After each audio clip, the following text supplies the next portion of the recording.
Tiwakan's most brutal and bloodthirsty mercenary commander wrote a letter to Princess Sains. In it, he proposed marriage, a marriage of convenience that would benefit both parties. But there was no reply. For 2 weeks, Princess Liene Arsac of Sains reread the proposal. Her advisors were worried about her hesitation. They said the commander was a true barbarian. His men didn't even know the meaning of honor. Her closest attendants couldn't understand how he dared to propose, knowing full well that Her Highness was already betrothed. The princess asked the court officials what would happen if she refused. She told them they all knew the territory couldn't withstand the occupiers. The commander claimed Arsac still had the strength to fight, and he himself was ready to give his life for his lady. She told Severus that, because of this proposal, Tiwakan's army had been besieging the city for a month, cutting off all supply routes. She regretfully reminded the officials that in 2 weeks, Arsac would be almost out of food and water. The princess knew her people were exhausted, and her soldiers had lost faith in victory. The invaders besieging the castle were the most brutal and merciless mercenaries. In this world, no one dared to oppose them. It was pointless. It would be like courting death. Even the largest kingdom on the continent, Regius, was forced to surrender and sign a humiliating peace treaty. The siege of this small, half-destroyed Sains was like hunting a weak rabbit. It was just a game. Liene realized resistance was futile. The people in the castle were not far from starvation. The princess announced she would accept the Tiwakan commander's proposal. Her advisors were shocked and angry. She was too reckless and had no idea what kind of monster she was dealing with. The girl replied that she had heard enough rumors about him, some of which were truly appalling. One of the princess's attendants explained, "They say he prefers men in bed, not women. The problem was, the women who spent a night with him didn't survive. They couldn't withstand his brutality." Severus exclaimed, "How can the princess even consider agreeing to this marriage when his mercenary lovers all die in bed?" Liene said she knew these barbarians were monsters, but someone with that kind of plan was unlikely to propose marriage. The princess believed the bandit leader didn't intend to kill her. The man urged the lady to reconsider. Remember Lord Felt, who went to the Shark Kingdom for help. He was the princess's true love. She valued him more than her own life, cherishing him like the apple of her eye. The girl reminded him that he had promised to return in 10 days, but it had been far longer than that. Since then, the Felt family had remained on the sidelines, silently watching. Severus pointed out that they were the most powerful family in Naka, and she couldn't just sever ties with them. Princess Liene said she wasn't going to discuss it any further. They couldn't wait any longer. She curtly announced that, as the heir to Arsac, she had to pay the price to protect Naka and save her people. An hour later, a negotiation tent stood by the castle walls, but the mercenary general's seat remained empty. Severus was furious. How could someone be late for a meeting like this? It seems these guys really have no manners. Her Highness said that this gave her time to prepare herself mentally. Think carefully. Lord Tiwakan, commander of the strongest army on the continent, was born of the god of war, tempting a mortal with his power. Legend has it that the god of death cursed the newborn, causing the earth to reject his flesh, dooming him to immortality in endless battle. Liene thought to herself that since Lord Tiwakan had such a ruthless reputation, she absolutely couldn't let him see her fear. Severus told the lady that he heard the neighing of horses, the shouts of men, and the clash of swords. He thought it was the sound of battle, guessing that Lord Felt had returned with reinforcements and was fighting against the Vakan army. The girl was relieved. Naka was saved,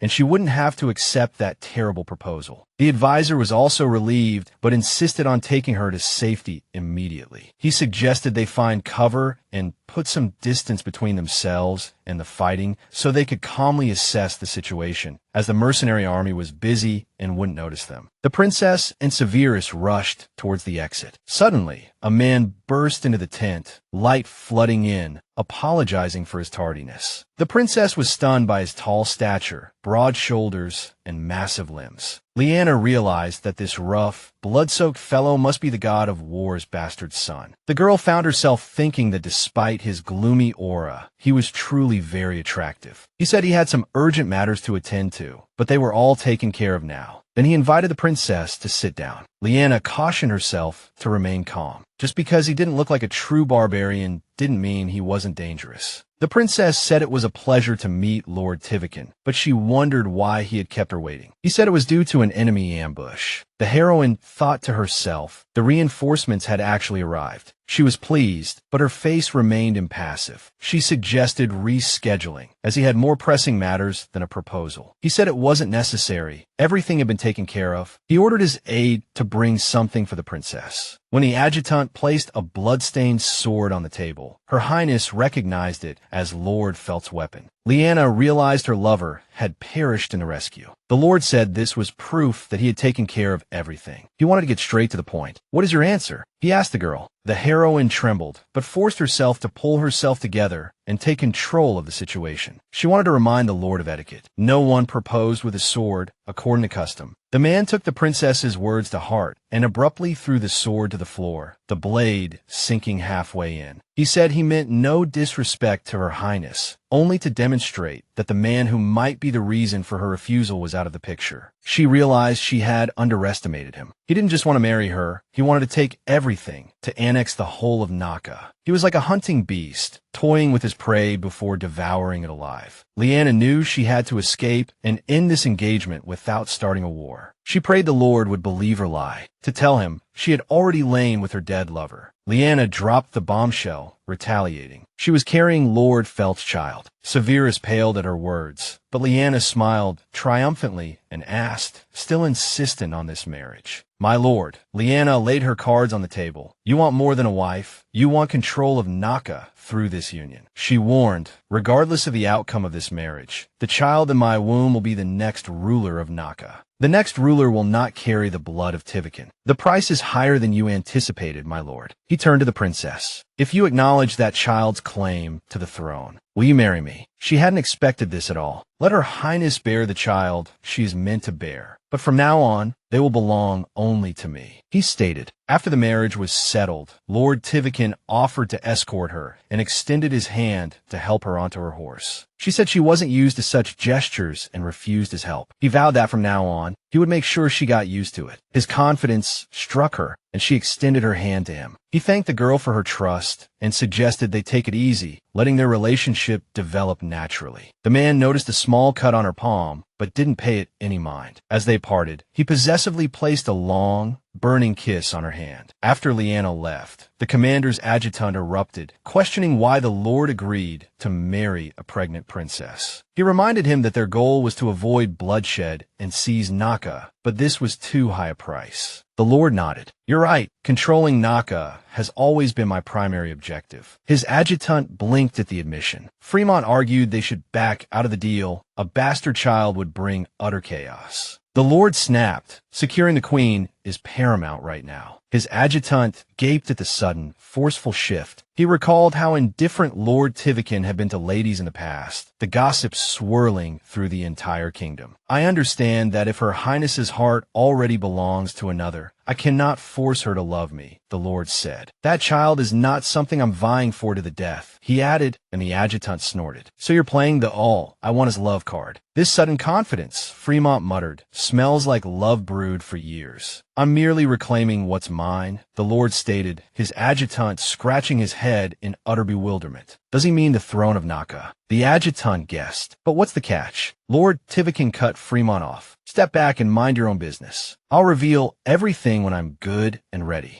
Liene Arsac gazed at the setting sun, memories of her lover flooding her mind. He had asked her to trust him, felt pleaded with her to believe in his sincerity, even though their engagement was arranged by her uncle. The memory brought tears to her eyes. He had promised that no matter how long it took, he would win her heart. Liene bid him farewell in her heart, hoping he would find someone in the afterlife who loved him just as fiercely. She had never let her fiancé cross the line, save for kisses. Their relationship was purely transactional. The Felt family pushed for the marriage for power, and Liene used their influence to her advantage. She was still using her dead fiancé, trying to cover up the truth about the child. The problem was, Liene wasn't sure she could fool the man with those killer, cold, and hungry eyes. Samalo's voice interrupted her thoughts. She apologized and asked him to continue his report. He announced that the city supplies had been replenished, enough to last 3 months. But this was because he had cut expenses to the bone. The princess breathed a sigh of relief. She had 3 months. Her advisor told her to stop being stubborn and raise taxes. She argued that a 2-decade drought wouldn't end overnight, and she didn't want to burden her people further. The advisor claimed that raising taxes would solve the problem. Liene thought he had a point. Tax revenues were declining year after year, and trade agreements couldn't save them. The princess was glad she had accepted the Lord's proposal. Sir Malo, however, said she acted too hastily. He added that the royal family should consult with the Felt family first. The girl snorted in annoyance. She would contact them to arrange the funeral. Sir Malo undoubtedly noticed that the royal family had to mourn. The deceased boy was the Felt family heir. Liene pointed out that such a gesture might offend her current fiancé.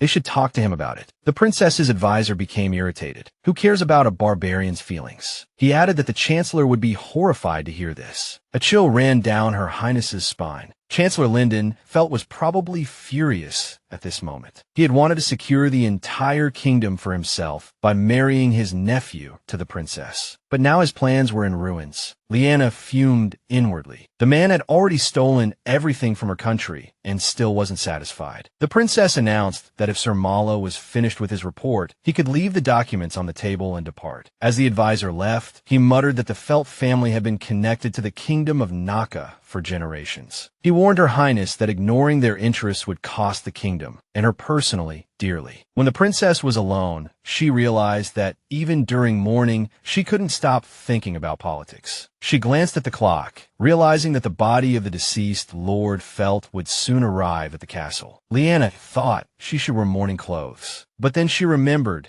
that Lord Tiwakan had promised to arrive with the procession transporting the body. She felt she needed to dress appropriately to meet her new fiancé. The princess laughed derisively, realizing how hypocritical and self-centered she was. Liene knew that even though her fiancé had been dead for several days, she was still trying to make a good impression on another man. Back in the princess's chambers, her nursemaid sobbed as she said she had brought the most magnificent dress. She wasn't sure those barbarians deserved such a grand welcome. Liene retorted that she had to maintain decorum and observe protocol. The maids pleaded with their mistress not to dress too lavishly. The barbarians didn't deserve to see such beauty. She reminded them that those assassins were the ones who had taken Her Highness's beloved's life. The princess said she understood Lady Flambeau's meaning, but she was now engaged to Lord Tiwakan. She explained that it would be rude and disrespectful to speak ill of her former fiancé in front of her future husband. Princess Liene then dropped a bombshell, a secret she had kept hidden from everyone. She announced that she was pregnant, and Lady Flambeau completely lost her composure. She calmed her nursemaid and asked her how long it would be before her pregnancy started to show. But before she could finish her sentence, someone shouted that Tiwakan's mercenary commander had arrived at the castle gates. The scorching sun beat down on Naka, and in the courtyard of the Arsac estate, 6 coffins had just been unloaded. Liene wondered if her fiancé's first engagement gift was a few corpses. Lord Tiwakan's personal assistant noted that the bodies hadn't been desecrated and were even placed in coffins. Her Highness was thanked for allowing the fallen to return home with dignity. A lord approached the princess, saying that another day had passed, and the terms of the marriage contract were still unresolved. He urged her to finalize the marriage terms on the spot, and Liene suggested they move to the meeting hall. Faramis said both families wanted the wedding to take place as soon as possible. He explained that winter was coming, and Lord Tiwakan's army needed to break camp and find shelter from the cold. The young man added that a swift marriage would also be beneficial for Her Highness's child. Sir Malo was stunned at the mention of a child. He knew the princess had never been with Lord Felt. He asked Her Highness whose child it was. She said mine. The princess's answer collided with Lord Tiwakan's. He claimed the child as his almost simultaneously. Liene's eyes widened. She had been worried he would use lies to slander her reputation. He stated, with a certain falsehood, that he would raise the child as his own and defend the child's claim to the throne in his name. The girl was relieved, but Sir Malo was furious, demanding to know what was going on. Liene knew she was acting recklessly, but there was no turning back. She was terrified. She didn't know how the ruthless lord would react when he discovered he had been deceived. Now she either had to claim a miscarriage at an opportune moment or quickly share a bed with the lord and fake an heir. The difficulty was that she had to pretend to be experienced in matters of the heart and silently endure her first time. Liene worried that the man would see through everything and realize there was no child. Faramus concluded that the wedding had to take place within 2 weeks. Otherwise, it would be difficult to conceal the princess's condition. Sir Malo countered that 2 weeks was too rushed. Even preparing a wedding dress would be impossible in such a short time. The Lord said Her Highness needn't worry. He would procure the gown and handle all the logistics. He asked if she had any other reasons to postpone the wedding. Too frightened to confess, she blurted out, "The dress isn't the only problem." She said the kingdom's finances were a mess. Liene added that they couldn't raise the funds for the wedding preparations in such a short time. The Lord said if money was the only issue, it was easily resolved. He gestured for Faramus to bring the chest to the table. His adjutant mentioned the gold had arrived. He hoped it was a better wedding gift than a coffin. The princess and her advisors stared in awe at the chests of gold. Faramus pointed out that the betrothal agreement stipulated that the throne of Naka would pass to the child born to Her Highness. Furthermore, the Tiwakans would swear allegiance to the House of Arsac and join their royal guard. Sir Malo objected. Employing the Tiwakan army as the royal guard would be a massive expense, and the gold they offered wouldn't be enough to cover it. Faramus hastened to assure him that his lord would cover those expenses as well. The girls simply couldn't understand his generosity. With the Tiwakan warriors joining the royal forces, Naka would become the most fortified stronghold among the 5 kingdoms.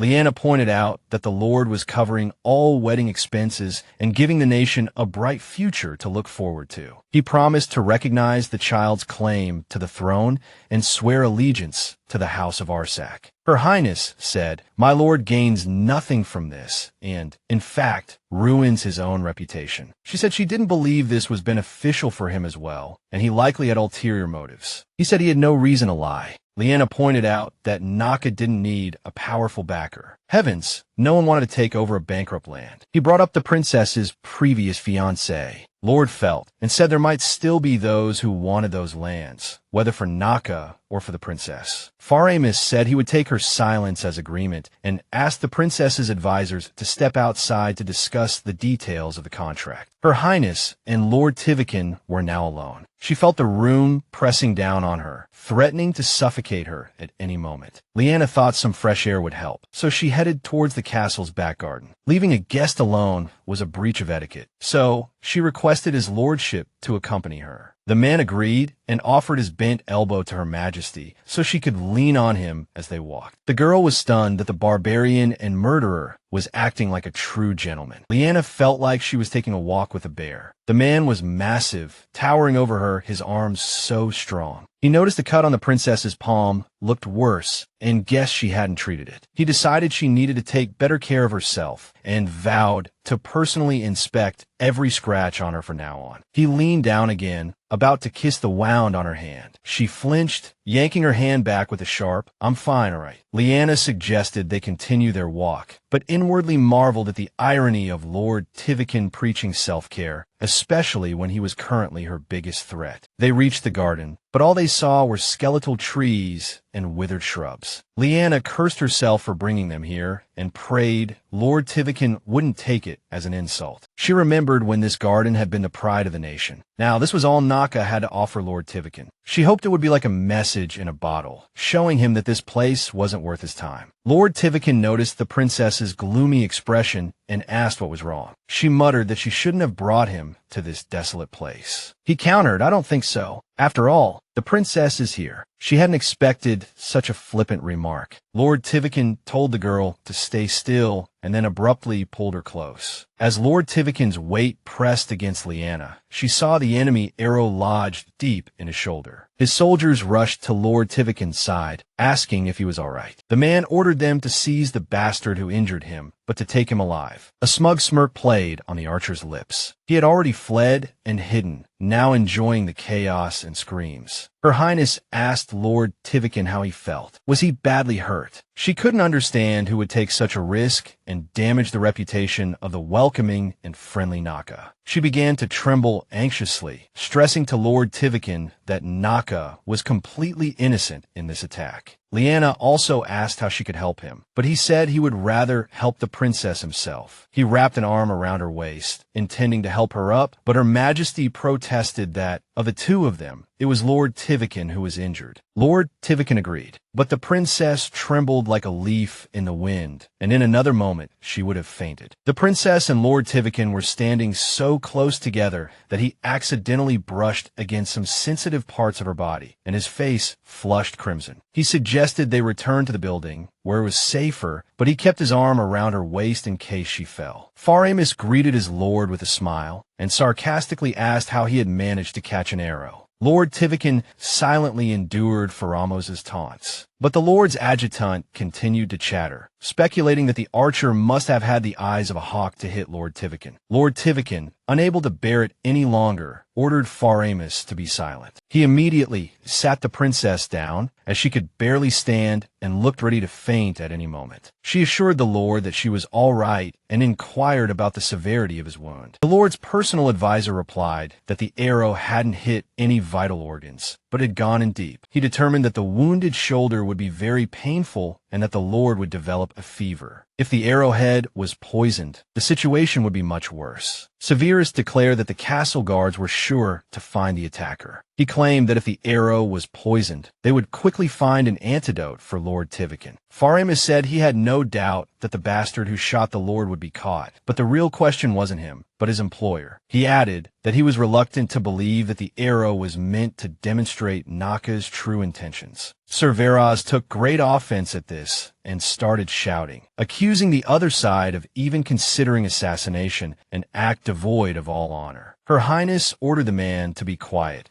and said that Naka did have people who opposed the marriage, but they did not represent the entire nation. She admitted that her nation's greatest dream was peace, and no one wanted to see the marriage contract torn up. Lord Tiwakan declared that he also wished for the same, and his original intentions had not changed. Faramus informed the Lord that, if he permitted, he wished to entrust the investigation into finding the archer to Tiwakan's army. Severus lost his composure again, questioning why another assignment was necessary when Arsac soldiers were already handling the matter. The Lord's adjutant told her not to mind. Tiwakan's army considered it their duty to hunt down the culprit who attempted to murder their commander. The advisor pleaded with the princess to do something about this, while she wondered if her marriage to the Lord would always be like this. Lord Tiwakan developed a high fever from his wound. The princess remained by her new husband's bedside. The nursemaid tried to persuade her to go and rest, saying that he was burning so badly he wouldn't even remember she was there. "It is my duty to care for him," the girl retorted. Now is not the time to back down. She watched the beads of sweat rolling down his body and knew the physician was right. This would be a hard fight against the fever. Liene recalled how composed the Lord had been after he was injured, which had led her to believe everything would be all right. Now she understood. His composure came from being accustomed to injury. The scars on his body told the story of a man who had seen much. She handed Lady Flambeau a handkerchief and commanded, "Wipe the sweat off him." The nursemaid sighed. "How can you marry a man you're not even willing to touch?" The heroine snapped in a low voice, "Quiet. He's lying here," she explained. "It's not that I can't touch him. I just think Lady Flambeau would do a better job. Get a towel and more water," she said to the nursemaid. "I'll do it myself." Liene wiped his body with a wet towel, each movement sending a shiver of revulsion through her. But deep down, she knew it wasn't just revulsion. Something else was stirring. She couldn't tell if she hated her betrothed or not. Somehow, this man had stirred a whirlwind of emotions within her. But Liene couldn't even explain to herself what it was about him that bothered her so much. Suddenly, the Lord opened his eyes and murmured that if the princess found his touch so unbearable, she should articulate what was troubling her. Her Highness gasped, realizing that Lord Tiwakan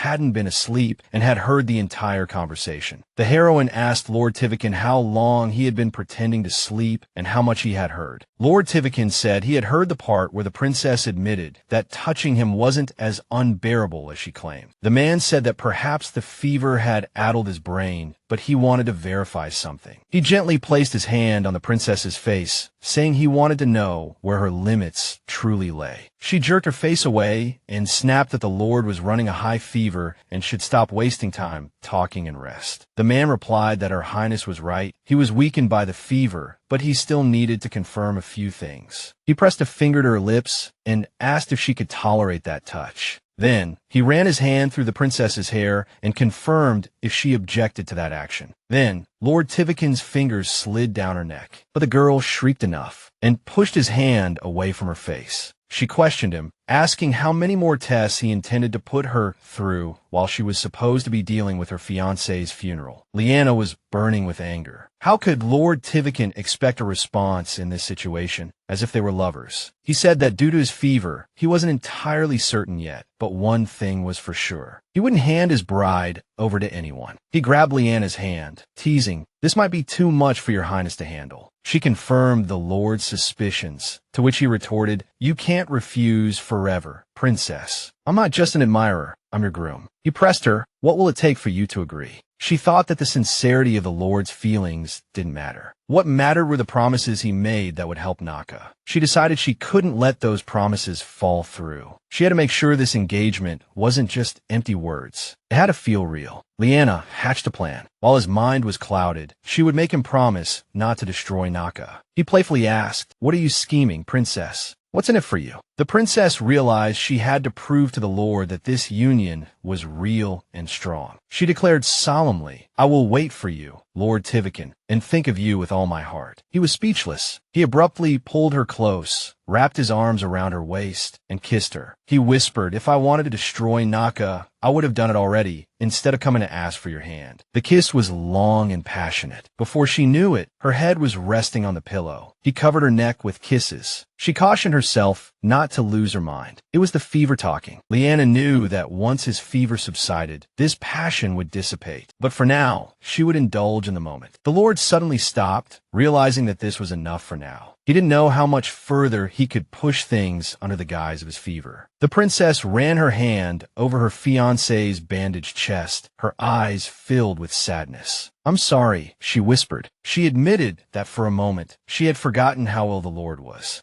After wishing him a speedy recovery and bidding him good night, Her Highness quietly left the room. In the hallway, she pondered, was he sincere? Or were those just fever-induced ramblings? Would he keep his promise? But a bigger question gnawed at her. Would the Lord's warm and tender passion disappear once the truth came to light? Meanwhile, Severus was wandering in the castle courtyard, the site of the attack. He froze when he discovered a leaf-shaped pendant beneath his feet. He knew exactly who it belonged to. He headed towards the princess's chambers to report it, but ran into her in the hallway. Her Highness narrowed her eyes at Severus. "What are you doing wandering the castle so late?" she demanded. The advisor shushed her. "I came alone," he whispered, "but I'm not sure if I was followed. There's something you need to see." He handed the leaf-shaped ornament to Her Highness. "Recognize this?" he asked. Liene's voice trembled. This is Lord Felt's. "It was found near where the arrow was shot," the advisor replied. The truth hit her like a physical blow. Her former fiancé, Raffit Felt, might have been the one who shot him. Her Highness stumbled when she realized her former fiancé was alive and had attempted to shoot Lord Tiwakan. Severus tried to steady her, saying, "We can't be entirely certain that Mr. Felt is still alive." He speculated that someone else might have used Sir Raffit's equipment. Liene suddenly remembered that the delivered coffins hadn't been opened. She had to see for herself and set off for the chapel. Severus' pride opened Mr. Felt's coffin. The princess declared, "Yes, this is Raffit's armor, but it's not him inside." Liene said, "It seems my ex is still alive. He shot the arrow, and he's orchestrating a shadow war." The advisor speculated that he was hiding with his uncle, the prime minister. Liene was relieved. Good, at least her ex was safe. Severus said he would contact him, but discreetly. He suggested secretly writing Raffit a letter. Just then, a loud knock echoed. The princess and the advisor spun around. It was Faramus. He cast a suspicious glance at Her Highness. "What are you two doing here?" He dared to imply that the princess wanted to inspect the body herself. He reminded them of a local custom, no viewing of the deceased before the funeral. Liene appeased him, saying, "I just wanted a moment alone with Mr. Felt. The funeral is tomorrow, and this is my last chance." The princess asked, "Is there a problem?" Faramus replied, "No, but this has to be reported to Lord Tiwakan." She declared it was time to leave, and before departing, said she hoped Tiwakan's army would find the sniper soon. The Lord's aide thanked the princess, but privately thought her wishes were a bit disingenuous. Severus left the room with her, casually asking about her plans for this new marriage. The question made her realize she couldn't choose between her loyalty to Raffit and the passion she felt with the Lord. She knew the Felt family would do anything to save their heir, but Lord Tiwakan would definitely try to wipe them out. Liene was torn between following her heart and her former fiancé, or yielding to Tiwakan to secure Naka's future. Lost in thought, she blurted out that they needed to act quickly. Severus asked the princess to clarify,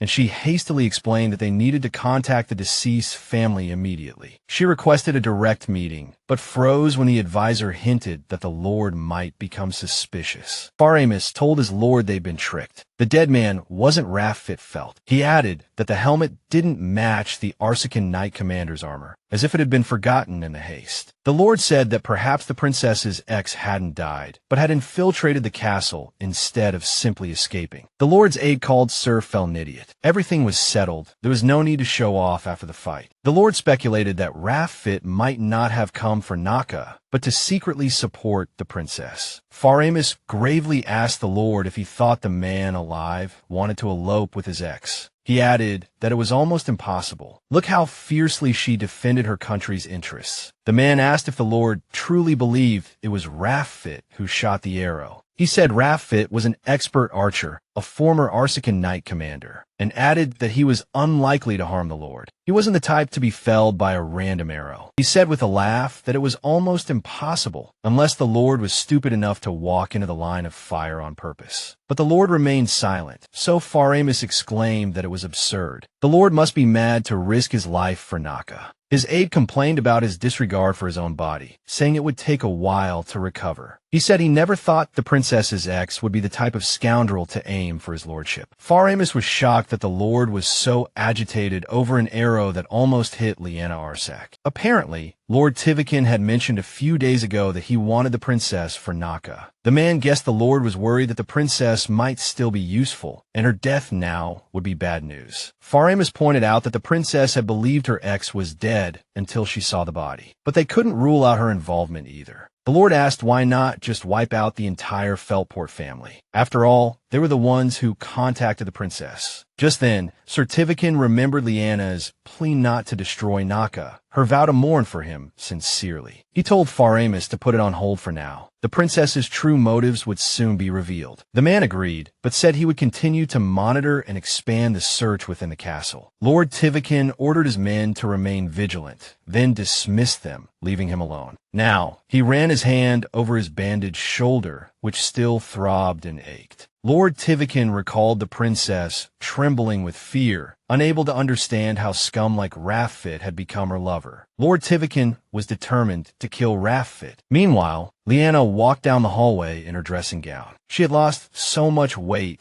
that she was always tripping. Her dress kept slipping and getting in the way. She knew she couldn't afford a new black dress yet. The thought saddened her. Soon, there would be no decent-fitting dresses left in her wardrobe. The princess wondered if Lord Tiwakan would still be interested if he saw her like this. If he saw her like this, she mentally scolded herself. What was she even thinking? She decided she didn't want to attract Lord Tiwakan's attention with her appearance. Walking towards the wounded lord's room, she wondered if she could act normal, knowing Raffit was alive. She also wondered if he remembered the fiery night they had spent together and the promises they had made. She knew she would blush when speaking to the Lord, but she was determined to control her emotions quickly. After all, she couldn't hide from her fiancé forever. So she had to compose herself immediately. Liene knocked and called out a cheerful good morning, inquiring if the Lord was awake. There was no answer. The princess breathed a sigh of relief, realizing the wounded man was still asleep, and decided to leave the tray by the closed door. As Liene was about to set the tray down, the door to Lord Tiwakan's room suddenly flew open, and he himself appeared in the doorway. The Lord asked if his sudden appearance had startled her. Liene assured him she was fine, but explained that he shouldn't strain himself and needed to rest. She offered the tray, so he wouldn't have to use his injured arm. He said he would take the tray. It wasn't heavy. The princess objected, insisting he should take care of his shoulder. The man asked if his fiancé was truly that concerned about his health. She replied that, of course, she was worried about her groom. He said he was worried too. Liene, looking puzzled, hastened to clarify that she wasn't ill. The Lord said, "I made your dress." Faramus, who was standing in the room, blurted out, "It seems Her Highness only has a dressing gown." Flustered, Liene stammered, managing to argue, "I have a few other black dresses, but not in the Saint's wing." Faramus apologized for his blunder and asked if Her Highness absolutely had to wear this particular dress. The princess nearly burned with shame at having her appearance commented on. She admitted that yes, it was probably noticeable how baggy the robe was and how the fabric was faded in places. Her Highness thought to herself that the Lord, half-naked himself, had no right to criticize her. She asked them to put themselves in her shoes. Tradition dictates wearing black before a funeral, and there's no time to order a new dress. The Lord's aide apologized again, his voice trembling with shock, and asked if she really intended to wear it for 3 days. The princess asked what was wrong with her mourning robe, or did it not meet Lord Tiwakan's standards? Faramus fumed inwardly. How could the princess only think of Raffit dressed like this? However, it didn't seem she had chosen this robe to flirt. Besides, the Lord wasn't the type to fall for such tricks. But he was certain that some parts of the dress were too revealing to be seen by the Lord. Suddenly, the Lord barked at his subordinate, "Shut up." He promptly told him that if he found the dress offensive, he should refrain from looking at the lady, close his eyes, or simply leave the room. As the man left, he stammered a profuse apology to the princess and begged her to take good care of the Lord. Left alone with the Lord, Liene wondered if she really looked that bad in this dress. She supposed if she were a few pounds heavier, the garment might look better. Then she stopped herself. Liene asked herself if she really wanted to be attractive to the Lord who had disrupted Raffit's peaceful life. Her Highness pushed all thoughts aside and focused on the purpose of her visit. Liene asked if his lordship would prefer to have breakfast first or have his bandages changed. The Lord replied that he would prefer to have his bandages changed. For a fleeting moment, the girl was glad his fever had broken, and her fiancé's gaze had become sharp again, just like when they first met. The only thing that saddened her was that the Lord's face had again become impassive, cold as ice, like a statue.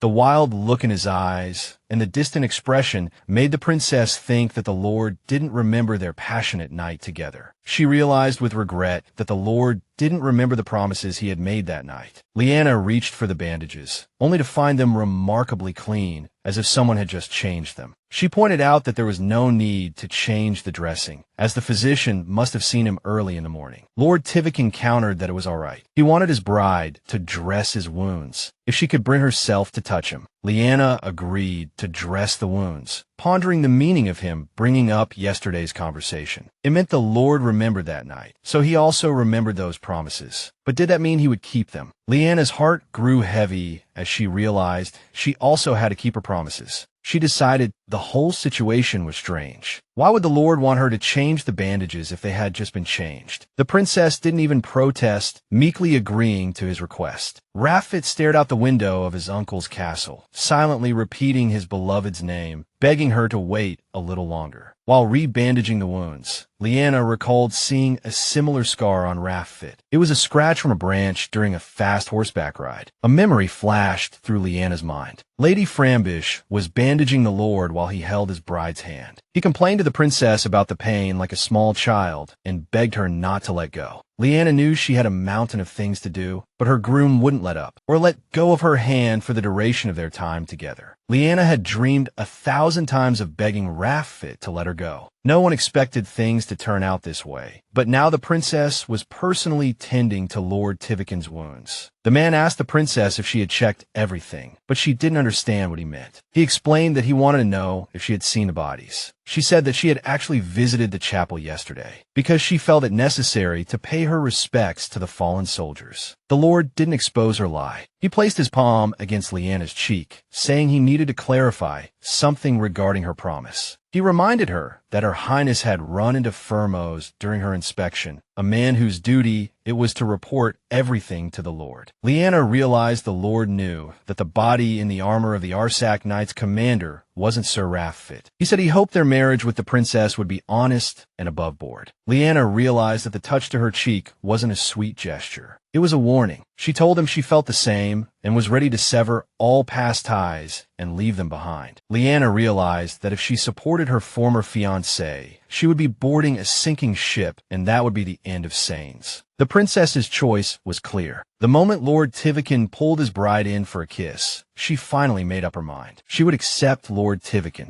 He said he hadn't expected to express his loyalty that way, but he damn well liked it. The man was about to comment on her attire, but she cut him off, saying she'd had enough of bandages. Liene accidentally brushed against his injured shoulder and quickly apologized, insisting she hadn't meant to hurt him. Lord Tiwakan assured her it was fine. He hadn't even felt it. Besides, it was partly his fault for being impulsive. Her Highness noticed that Lord Tiwakan's lips were red and swollen, just like yesterday. She thought Lord Tiwakan looked his best when he was agitated, and she wished he would always look at her with that fiery gaze. At that very second, Liene scolded herself for her dirty thoughts and pulled away, saying he could manage breakfast on his own. Her Highness wished Lord Tiwakan a speedy recovery and headed for the door. Hours later, in the princess's chambers, Severus warned that it was too risky to visit the Felt family now. It would arouse suspicion. She countered that she could come up with a dozen reasons to see the Prime Minister. The advisor guessed that Lord Tiwakan wouldn't appreciate the news of his bride sneaking off to her former fiancé's home. She said there was no need to worry about that now. Lord Tiwakan knew Mr. Felt was still alive. The man argued that that was impossible. The commander and his troops didn't know what Sir Raffit looked like. The princess explained that they'd figured it out because they'd noticed the helmet and armor didn't match. Severus pointed out that Lord Tiwakan and his aide were devious fellows. You never knew what they were really thinking. The princess said she remembered every word the man had uttered when he'd placed the blood-soaked groom's sword before her. The fellow probably knew everything from the very beginning. She concluded that Severus was right. The Lord was a cunning and suspicious man. She clarified that it was perfectly normal for the commander of an invincible army to keep secrets. Her Highness recalled the night they had spent together. Back then, they thought the Lord's power wasn't as boundless as it seemed. She resolved to remain vigilant and never let her guard down. Severus asked her the real reason for visiting the Felt family. The princess said she planned to convince the Felts to flee for their lives. The advisor tried to argue with her, but she cut him off. She said that if she revealed Lord Tiwakan's actions, perhaps she could stop the family. She assured him it would be better for both Naka and Sains. The man warned that she would have to abandon much of her past. She noted that Lord Tiwakan had been lenient with the Felt family, but now he was going to wipe out the entire clan. Her Highness said that Lyndon Felt, like the rest of his family, would never back down. That was why they were trying to stop this senseless war. Severus warned that this meant the princess would never escape the barbarians' grasp. The princess replied that she was fully aware of that, but she saw no other way. Just then, Lady Frambish barged in with a traveling cloak and let out a shriek upon seeing her. She asked if the princess really intended to mourn for the next 3 days in that dreadful dress, confirming the nanny's suspicions. Liene thought to herself that the constant criticism of her appearance was severely damaging her self-esteem. She said she knew the dress was unsightly, but she couldn't help it because she had no other black clothes. Lady Frambish countered that, on the contrary, the dress was too revealing, too alluring. She reminded her that the last time she'd worn that dress was 5 years ago. She had grown taller since then, and she had also lost weight in the past few months. She pointed out that Her Highness's mourning dress looked like something a newlywed couple would wear on their wedding night. The nanny concluded that the dress accentuated her figure far too much and said it was dreadful to imagine the princess appearing before those barbarians like that. Lady Frambish was most afraid of Tiwakan's army commander, who kept staring at her as if he wanted to devour her alive. Severus also got scolded. Lady Frambish was furious with him for being with her for so long without saying a word to her about it. He replied that the princess was always beautiful. The maid snorted in annoyance, saying you couldn't expect anything else from him. Her Highness changed into another dress to go to the Felt family castle, as the nanny declared she wouldn't let her go out in such revealing attire. Lady Frambish practically forced the princess to change. Liene wondered if Lord Tiwakan thought the princess had deliberately worn such a revealing dress. She looked around and noticed a group of Tiwakan soldiers nearby. Severus explained that they were searching everywhere for the attackers. Liene understood that this excuse was being used to search the entire Arsac castle. At that moment, she couldn't help but wonder if the attack had been staged. Her advisor pointed out that everything would be different if the Lord had been killed. The princess nodded in agreement. She thought that if that were the case, all the inhabitants of Naka would probably be dead by now. Tiwakan's army would have retaliated without hesitation. Severus drove to Felt Manor and sharply ordered the gates to be opened. Princess Liene, heir to the Arsac family, had arrived. Linden felt sneered, wondering if Her Highness had come all this way just to deliver the bad news personally. He couldn't see a trace of grief on the Chancellor's face. That meant he knew his nephew was still alive. The princess said she had a second piece of news, a better one. She announced that her wedding to Lord Tiwakan would take place in 10 days and stressed the vital importance of the Felt family's attendance. The presence of a major Naka family at the wedding would demonstrate their alliance to the public. Linden sneered, asking if Her Highness really thought anyone from the Felt family would want to attend the wedding of their enemy. He declared that the princess was mad to accept a barbarian's proposal. Liene retorted that it would be madness to refuse. She said the bad news had been delivered and turned to leave, wishing them well and preparing for the funeral. Linden asked if the princess didn't think she should avenge her dead fiancé. Shouldn't she be taking his head, not his hand, in marriage? He wondered if she had enough brains in that pretty little head of hers to understand the situation. Her Highness warned the Chancellor to watch his tongue. He added that Naka's soldiers were fighting and bleeding, while Tiwakan's mercenaries lurked in the shadows. He told the princess to stop pretending she was siding with the barbarians for the sake of Naka. Linden surmised that the princess had never loved his nephew from the start and was just toying with him. When Linden called the girl a low-born, cheap-bodied nobody, her temper flared and she grabbed a vase. She threw the vase to the floor with all her might. The man thought the princess had quite the attitude. She told him to tell his nephew that if he still wanted to protect Naka, he'd better give up on revenge and just leave. Linden noted that the girl had changed over the past few years. Bolder now, but still the same useless worm. He insisted the princess could say whatever she wanted, but that didn't mean she could do a damn thing. Liene muttered that she'd been too merciful when she threw that vase. She should have aimed for Linden's head, not the floor. The man told her to take that attitude to the barbarians, not in his house. He suggested she prove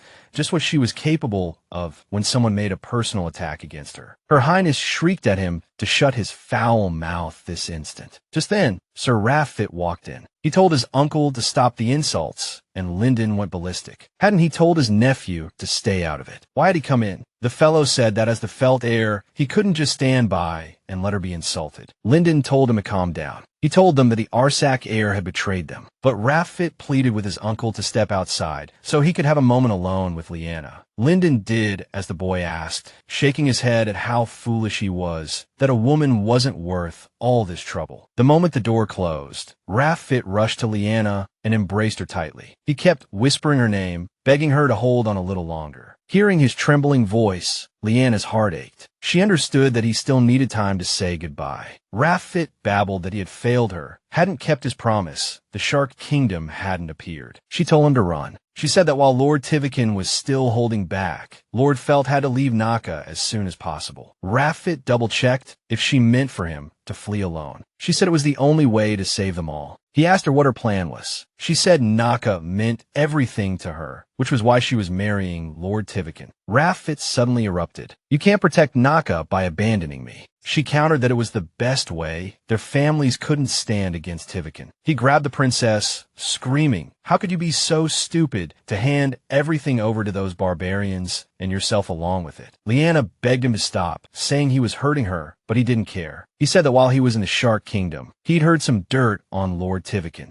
They said he was here for revenge. His family had been killed in Naka. Liene, with agility and wit, wriggled free of Raffit's grip and declared it was nonsense. She explained that if he wanted to conquer Naka, he would have waged war, not proposed marriage. And he could have taken the Arsac kingdom's castle in a matter of days, not just laid siege for a month. Raffit asked if she really thought a bloodthirsty barbarian would act rationally. She retorted that all of Naka was already in his grasp. If he wanted, he could have destroyed it instantly. She mentioned the rumors about Tiwakan being a homosexual, and Raffit asked the princess how she knew the rumors were false. He guessed she had invited the lord to her bed, but she snapped, "None of your business." She declared that she wouldn't divulge anything about what happened between her and her fiancé. Raffit exclaimed, "How can you call a barbarian your fiancé in front of me?" Liene headed for the door. He angrily said, "I can't accept my beloved marrying someone else." He pleaded with her to stop. Liene retorted, "What are you going to do if I don't listen to you?" She added sarcastically, "Please, shoot me again." She warned that if the truth about Raffit shooting the Lord came out, the entire Felt family would be wiped out. She added that Naka would be drenched in blood and told her former fiancé to run. The princess didn't say goodbye, but instead said, "This is the only way to save Naka." Raffit slammed the door shut. The princess snapped, "What do you think you're doing?" He demanded, "Answer me. Do you love Lord Tiwakan?" Raffit said, "Clearly, Naka is just an excuse." He guessed that Liene was getting married because she had deep feelings for the Lord and wanted to get revenge on her ex. The girl scoffed, calling it a crazy guess. The man was completely enraged. As he pressed her for an answer, Liene pushed him away, saying she didn't expect things to turn out this way. She said that both breaking up with Raffit and marrying Lord Tiwakan were heavy blows. She reminded him that Naka was more important to her than anything, so her ex should back off and let her leave. Raffit yelled something after the princess, but she continued walking down the castle halls. Without looking back, she walked through the Feld estate. Liene recalled her ex's question and wondered what she really felt for the Lord. On the one hand, she didn't hate the groom. Heavens, she had even promised to yearn for him greatly. But on the other hand, the proposal was accompanied by bloodshed. It was hardly a basis for genuine feelings. Walking towards the guards, she decided to discard all thoughts of developing feelings for Lord Tiwakan. She asked where Severus was, but they said they had no idea. The princess raged. How is that possible? She had clearly said goodbye to him here and told him to wait. She screamed her advisor's name several times, but to no avail. Then she realized that she was alone in this castle, without any company. The princess declared that she had to leave and ordered the guards to open the gates. They crossed their halberds, blocking Princess Liene's path, and declared that they were ordered to guard these gates. She asked if that meant the guards wouldn't let her out. They said they were just doing their duty. Liene was furious. These guards clearly didn't know who they were dealing with. She snapped, "Step aside. I'll open the gates myself." Just then, Lindenfeld stepped forward and sneered. "What is the princess doing causing a scene in someone else's house?" He emphasized how the poor, unfortunate girl was all alone. Liene retorted, "What in the world is going on here?" High Priest Milrod muttered that he had been thinking about recent events, but still couldn't accept them. Liene pressed, "What's going on?" The Chancellor replied, "I can't understand why the princess would hand over power to a barbarian instead of our family." Suddenly, the girl spotted High Priest Milrod and exclaimed, "What are you doing outside the temple?" She guessed the priest had come to pray for the souls of the fallen soldiers. Sir Linden smiled triumphantly. "I invited him to the wedding." "Of course." The girl pressed, "Whose wedding?" The high priest said, "The answer should be obvious by now." The man declared, "Today, the heir of Arsac will swear love and loyalty as the wife of the Feld heir." Liene realized she had made a mistake. She had come in secret, without any backup. She admitted to herself that the high priest always had some sneaky schemes, but this time he had truly outdone himself. She blurted out, "Would Raffit agree to this?" His uncle laughed. "Does the princess think he's forgotten he's dead?" The man solemnly announced, "The princess will marry Losis, Raffit's cousin." He said the princess might not even know Losis, as he was a bastard. Lyndon explained that he had no other choice but to bring him in. Felt's eldest son was dead. He assured the princess that there was nothing to worry about. The fellow looked exactly like his deceased cousin. The princess addressed the man as Raffit and declared, if your feelings were real, you wouldn't be complicit in destroying Naka. He replied that he didn't understand what the princess was talking about and told her to stop calling him by a stranger's name. The heroine tried calling him by her ex's name, but he didn't respond. He swore to live with gratitude, as he was marrying such a beautiful princess as his wife. The man said he hoped Her Highness would accept him as her husband, but she screamed that they were over. He said everything could be easily resolved. He leaned close to her face and whispered that she would eventually become his wife. Liene pushed the persistent lord, felled away, and declared that she would never marry him. The groom grabbed the princess again, covering her mouth with one hand to silence her. Sir Lyndon Felt sighed in annoyance and gestured for His Excellency, the High Priest, to begin the ceremony. The man said he would recite the vows in the princess's stead and told the priest to begin immediately. His Excellency Milrod stated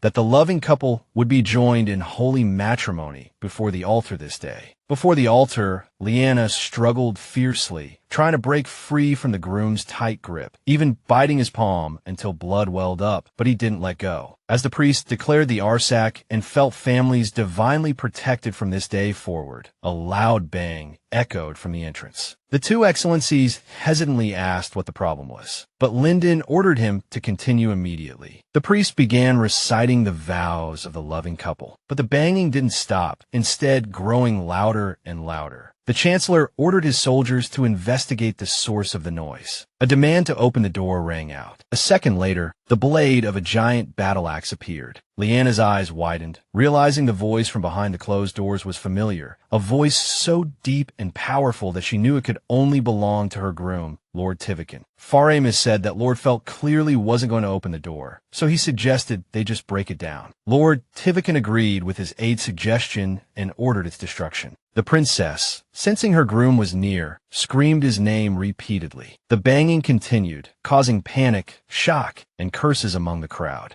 Raffit, in disguise, asked his uncle if he really intended to treat the uninvited guests as enemies. The man shrieked that this was wrong, but Lyndon said there was no time to argue. He ordered the young man to hide immediately. If the uninvited guests saw his face, things would only get worse. The Chancellor ordered the soldiers to take his nephew to a secret hiding place. As Raffit struggled with the guards, Lyndon told the princess that she might be a lowly harlot, but she wasn't a fool. He said it was entirely up to her whether she wanted to turn this place into a battlefield. Faramis reported to his lord that the axe was no longer needed. The obstacle to the door had been removed. He surmised that the Felt family didn't want a war, and Lord Tiwakan was able to push the doors open himself. As he appeared, Liene's eyes filled with tears. She realized they were tears of joy. The Chancellor asked what brought them to his castle, surmising it must be urgent. After all, guests didn't usually try to break down the door. The man sneered, saying decent, polite people didn't do that. It was a stunt only true savage bastards would pull. Liene couldn't hold back any longer and screamed at Lyndon to watch his tongue.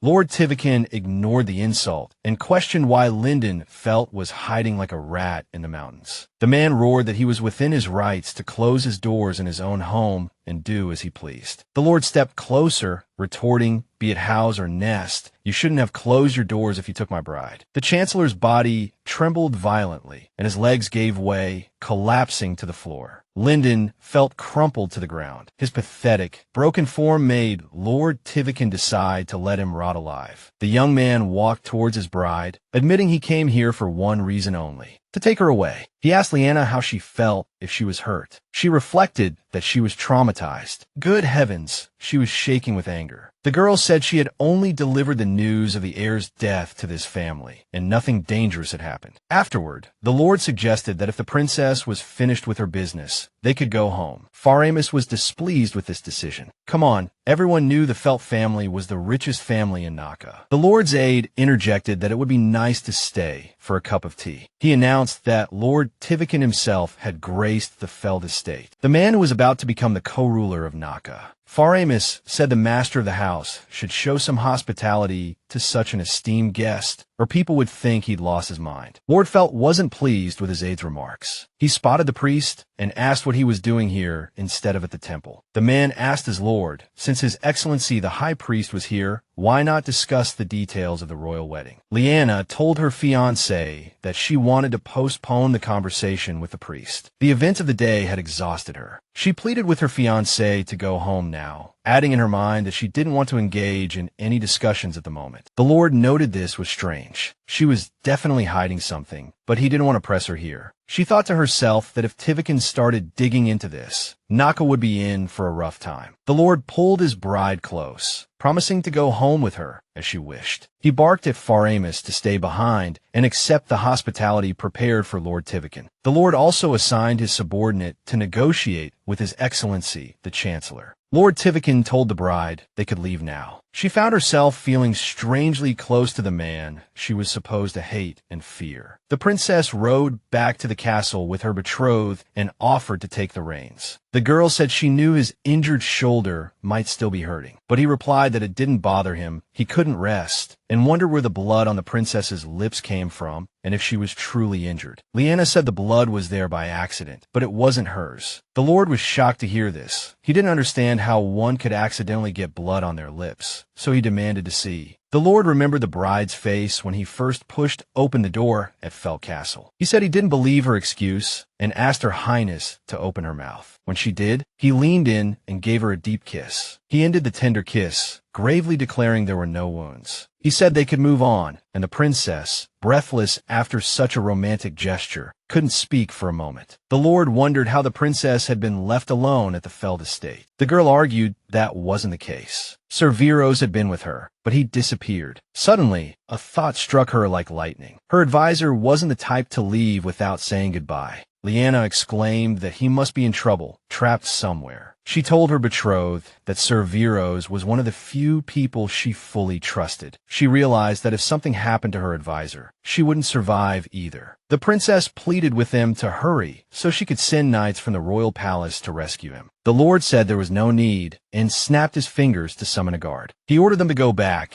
and tell Faramus to track down the Naka commander. Liene thanked him. He said he had to do it. He couldn't do any less. She leaned towards him, realizing why she felt so calm and safe with him. He listened, checked her wounds, and soothed her fears like a truly smitten groom. Later, the princess asked Sir Meslo to help prepare a wedding gift for the groom. He reminded her that Lord Tiwakan had promised to handle the wedding preparations himself. She argued that a wedding gift for the groom wasn't part of the logistical preparations. He questioned why they needed to show courtesy to a barbarian with a wedding gift. Liene pointed out that she had received her gift, so she couldn't not reciprocate. She declared the bride's gift must match his. Sir Meslo said there wasn't much gold left in the gift chest. The girl was furious. How could that be? They hadn't received it that long ago. The advisor reminded her that, according to the debt agreement, all income belonged to the crown's largest creditor, Lord Felt. The girl was shocked, but the man began to explain that after the king's death, a terrible drought came, and the crops were diseased. Liene snapped at him to stop repeating what she already knew. After the king's death, she was essentially alone. No one else but Lady Flambeau and Sir Viros. The people of the kingdom were starving, and a terrible drought had dried up all the rivers. The situation was a nightmare, but not a single noble family offered help. Only Lord Felt made a proposal. But the terms were so humiliating that the princess couldn't accept. She tried to find a way to save the kingdom herself, even if it meant bankrupting the crown. But no matter how hard she tried, another setback followed. Famine and drought kept destroying everything. The princess had no choice but to sign Lord Linden's contract, binding the crown forever. Liene was furious. Why had Sir Meslo given all the gifted gold to the Felt family without asking? He said he was just following protocol. But Liene thought he was looking out for his own purse. Better to be attached to a wealthy family. Her Highness realized he had done it on purpose, to prevent them from wasting the money on a starving kingdom. Liene guessed that Sir Meslo might have pocketed some of it himself, and asked if there really was no gold left for a gift. The advisor said he could borrow from Lord Felt. Of course, the man didn't approve of the marriage, but he was a generous man. The princess said there was no need, just let Sir Meslo go. She started to cry, realizing that after the Lord had spent a fortune on the wedding, she would look like a shameless wretch in his eyes. She couldn't even offer a decent wedding gift, having sold all her valuables, and now she had nothing. But then an idea struck her. There was one more thing she could give to Lord Tiwakan. That evening, Lady Flambeau and the princess went to the storage room and opened one of the chests. The handmaiden complained about how dusty it was. The girl marveled that they had actually kept her deceased father's coronation robes. After all these years, she confessed to Lady Flambeau that she had given up hope of finding a wedding gift, having already sold everything she owned. Liene said the robe only needed minor alterations to serve as her wedding dress. Lady Flambeau pointed out that the embroidery was still intact. She muttered that it would take some doing to make the king's coronation robes fit Lord Tiwakan properly. Lady Flambeau sighed, saying that once the coat was cleaned, it would be as good as new. Liene admitted she was worried Lady Flambeau would scold her for passing on such a precious family heirloom to someone unworthy. The lady huffed, asserting that her words wouldn't change anything. The wedding would take place regardless. Let him be an uncultured barbarian, she said, but at your wedding, he must look presentable. Her Highness fought back tears, a pang of pain hitting her chest at these words. Her nanny assured her she didn't mean to upset Her Highness. She just found the moment touching. Liene admitted the conversation made her think about her relationship with the Lord. After all, it had such a terrible beginning. But during the time they spent together, he had never been disrespectful to his bride. After going to the Felt's place, he was actually worried she would get hurt. And the one she thought was her true love turned out to be a complete disaster. Lord Tiwakan came all the way to Felt Castle to pick up the princess. Honestly, it felt like a huge relief. Liene told her nanny that the groom looked terrifying, but that was just his aura, not who he was. Lady Flambeau concluded that Lord Tiwakan had enough presence to carry the outfit. The Lord is actually quite handsome, the nanny whispered. Liene snorted, and the lady added, "Hey, there's no rule saying barbarians can't be good-looking." She explained that as soon as she finished the princess's mourning dress, she would start working on the robes. She mentioned the measurements should be taken by then as well. Liene thought she just wanted to be helpful. She didn't tell Lady Flambeau about the Felt fiasco. The lady would have fainted. The princess walked into Lord Tiwakan's room and asked if he was available. When she saw him, the princess froze, momentarily speechless. Lord Tiwakan called her name a few times before she snapped out of it. She said she wanted to discuss the wedding attire details with the groom, and he dismissed his knights. They were alone again, she thought. Lord Tiwakan gave his bride his full attention. Liene told her fiancé that she wanted to make him a wedding outfit. She admitted it wasn't much of a gift, but it was the best she could do at the moment. The Lord told his bride not to overwork herself, and Liene reassured him that she wasn't sewing it from scratch. The princess explained that she needed to take his measurements to alter the wedding robes. She asked the Lord to raise his arms, as she would start with the upper body. She measured his wrists, the length from his wrist to his elbow, but as she tried to measure his shoulders, she noticed a strong tremor. Liene realized they were in the same position as when they first kissed. The awkward silence flustered her, and she thought she should have let Lady Flambeau take the measurements. But she remembered she didn't want to sit around doing nothing. So when the Lord hesitated for a moment, she announced she would start measuring his neck. He wanted to confirm if her actions implied she was ready to fulfill the promise she eagerly made to him. Liene replied that she didn't mean it that way. She just wanted to take his measurements. She wondered why she felt so strange, and what the Lord would do if she did show some passion. The princess measured his chest and told him not to move. Whatever he did, they would both be embarrassed and flustered, she thought. She realized this wouldn't be a one-time thing, so she couldn't keep overthinking it. She needed to get used to the Lord. The princess said she would start measuring his waist, but he grabbed her hand. The man asked if it would be troublesome if he moved around, as he didn't want to stand still. The girl was stunned. Why would you move? What do you want to do? The Lord grinned. There are many options now. His hand slid through her hair. Liene protested that she was busy with wedding preparations, but he kept stroking her arm. Princess, can't you spare me a minute? He murmured, then pulled her closer. The Lord muttered that letting things be was a huge mistake. Then his lips crashed onto hers. Gods, I thought so too, she thought, regretting all the wasted time. The princess broke the kiss. We have to stop, my lord, she said. On the count of 3, we each take a step back. But as she counted to 3, the unexpected happened. Faramus burst into the room. I'm back, and I found something interesting. He glanced at them, standing apart like boxers in opposite corners, and sensed the heated atmosphere between them. The Lord's aide hesitated. Should I come back later? The princess snapped no. She thought she was in the way, interrupting the Lord and his advisor. But Faramus shook his head. She needs to stay. This concerns her. He reminded them that Lord Tiwakan's men were searching for Serviros at Her Highness's request. At the mention of the name, the princess bombarded Faramus with questions. Where was the advisor? How was he? What happened to him? The man regretfully concluded that Viros was missing. Liene asked if that meant he wasn't at Felt Castle. He replied that it seemed so. He couldn't have vanished without a trace. There should be bloodstains or some evidence. Faramus reiterated that everything was clean. Judging by the estate owner's reaction to the search, he wasn't hiding anything or anyone. Liene speculated that Linden Felt had locked her advisor in the dungeons during the hastily held ceremony. The Lord's aide said he'd thought so too, but the castle's investigation pointed in another direction. The princess couldn't believe that Serviros would just leave on his own. He had been here for so many years, through thick and thin. She wondered if there was a reason he hadn't told the royals. At this thought, a wave of dizziness washed over the princess, and her legs weakened. The Lord caught her just in time and helped her sit down. Faramus said he understood the princess's distress, but reminded her not to get too agitated. He warned that fainting and stress could lead to dire consequences. The girl remembered her lie about being pregnant. This ploy was to protect Naka's sovereignty. Therefore, Her Highness decided to continue playing the pregnancy card. Finally, Faramus mentioned he had good news. Lord Linden had ordered a wedding gift for the princess. A new bed, 2 chests of gold, and 5 servants would be delivered soon. Liene was shocked by their nemesis's generosity. She had expected Lord Felt to curse her, not send wedding presents. Faramus boasted about his silver tongue, saying Lord Linden had agreed to cooperate and behave decently. The girl thought that the value of this gift far exceeded the chest of gold Lord Linden had stolen. Faramus mentally noted the princess's reaction to the news. Seeing this valuable gift, he now understood why the Felt family was the richest in the kingdom despite the country's poverty. He thought that the Lord's always icy heart must have wavered for this, though the man was not known for his kindness. He added that the gift wasn't free. Lord Linden wanted the bastard formally recognized as a member of the Felt family. The girl was stunned. The Lord watched her reaction like a hawk. Faramus said he had remained silent because this was for the princess to decide. He said that was all he found out. The princess thanked him and turned to leave. Alone with the Lord, the aide asked, "What are your intentions towards Her Highness?" He figured the Lord had connected the dots. As soon as the heir died, a bastard appeared. Faramus said it was obvious. The princess rode to Felt Castle to reunite with her lover. He declared that the Lord couldn't ignore the bride's lingering feelings for Lafitte. The Lord said there was some truth to that, but it didn't mean the princess was lying or framing her future husband. The aide asked the Lord if he was just going to stand by and let Lafitte continue playing the role of cousin. The Lord explained that the Felt family was doomed anyway, so why not set some traps while they were at it? He believed there was still much value to be extracted from that family, so they needed to apply as much pressure as possible. Faramus smirked and promised to bleed them dry. As soon as the Lord gave the order, he would wipe them off the face of the earth. The Lord wondered if Liene had really gone to the castle to see her lover, pretending it was for condolences. He couldn't figure out where the blood on the princess's lips had come from. That was what had initially triggered that romantic inspection. The Lord kept wondering why Liene hadn't refused that kiss that examined the wound, whether she truly intended to fulfill her promise to accept him. Perhaps the princess was only pretending to protect her beloved. He remembered her trembling fingers, the faint blush on her cheeks, and those eyes full of passion and desire. He had used countless tortures to extract the truth, so he knew the body didn't lie. But doubt still gnawed at him. What if the princess had faked every subtle bodily reaction just to play him? The princess announced the disappearance of her captain of the guard, Sir Viros, and ordered the knights to search for him. She recalled Faramos's words, that the advisor had most likely left voluntarily. She began to wonder if there was a hidden reason for his sudden disappearance. The girl was distraught over whether he would return. If he didn't come back, who could she truly trust in this castle? Lady Flambeau knocked on the princess's door, saying she had brought needles, thread, the wedding dress, and a gown. She had sewn up parts of the gown and added a collar, so it now looked more like mourning attire. Liene thanked her nanny for her hard work and said she had taken some measurements. The woman began comparing the measurements to the wedding dress and gaped at the sheer number of alterations needed. She grumbled about how a lord with such broad shoulders could even choose clothes. Lady Flambeau asked if the measurements had been taken correctly. Liene couldn't think of a good answer, remembering how nervous and shaky she had been. At that time, Lady Flambeau mentioned she had never seen such measurements. She speculated that it must be wonderful to be held in the arms of a man with such broad shoulders. The handmaiden blushed crimson, begging the princess to pretend she hadn't heard anything. The princess smiled, thinking it was just the nanny's reaction to seeing such finery after so long. Relieved by the princess's understanding, the woman declared the cloak needed adjustments, requiring extra fabric at the neckline and shoulders. Warming to her task,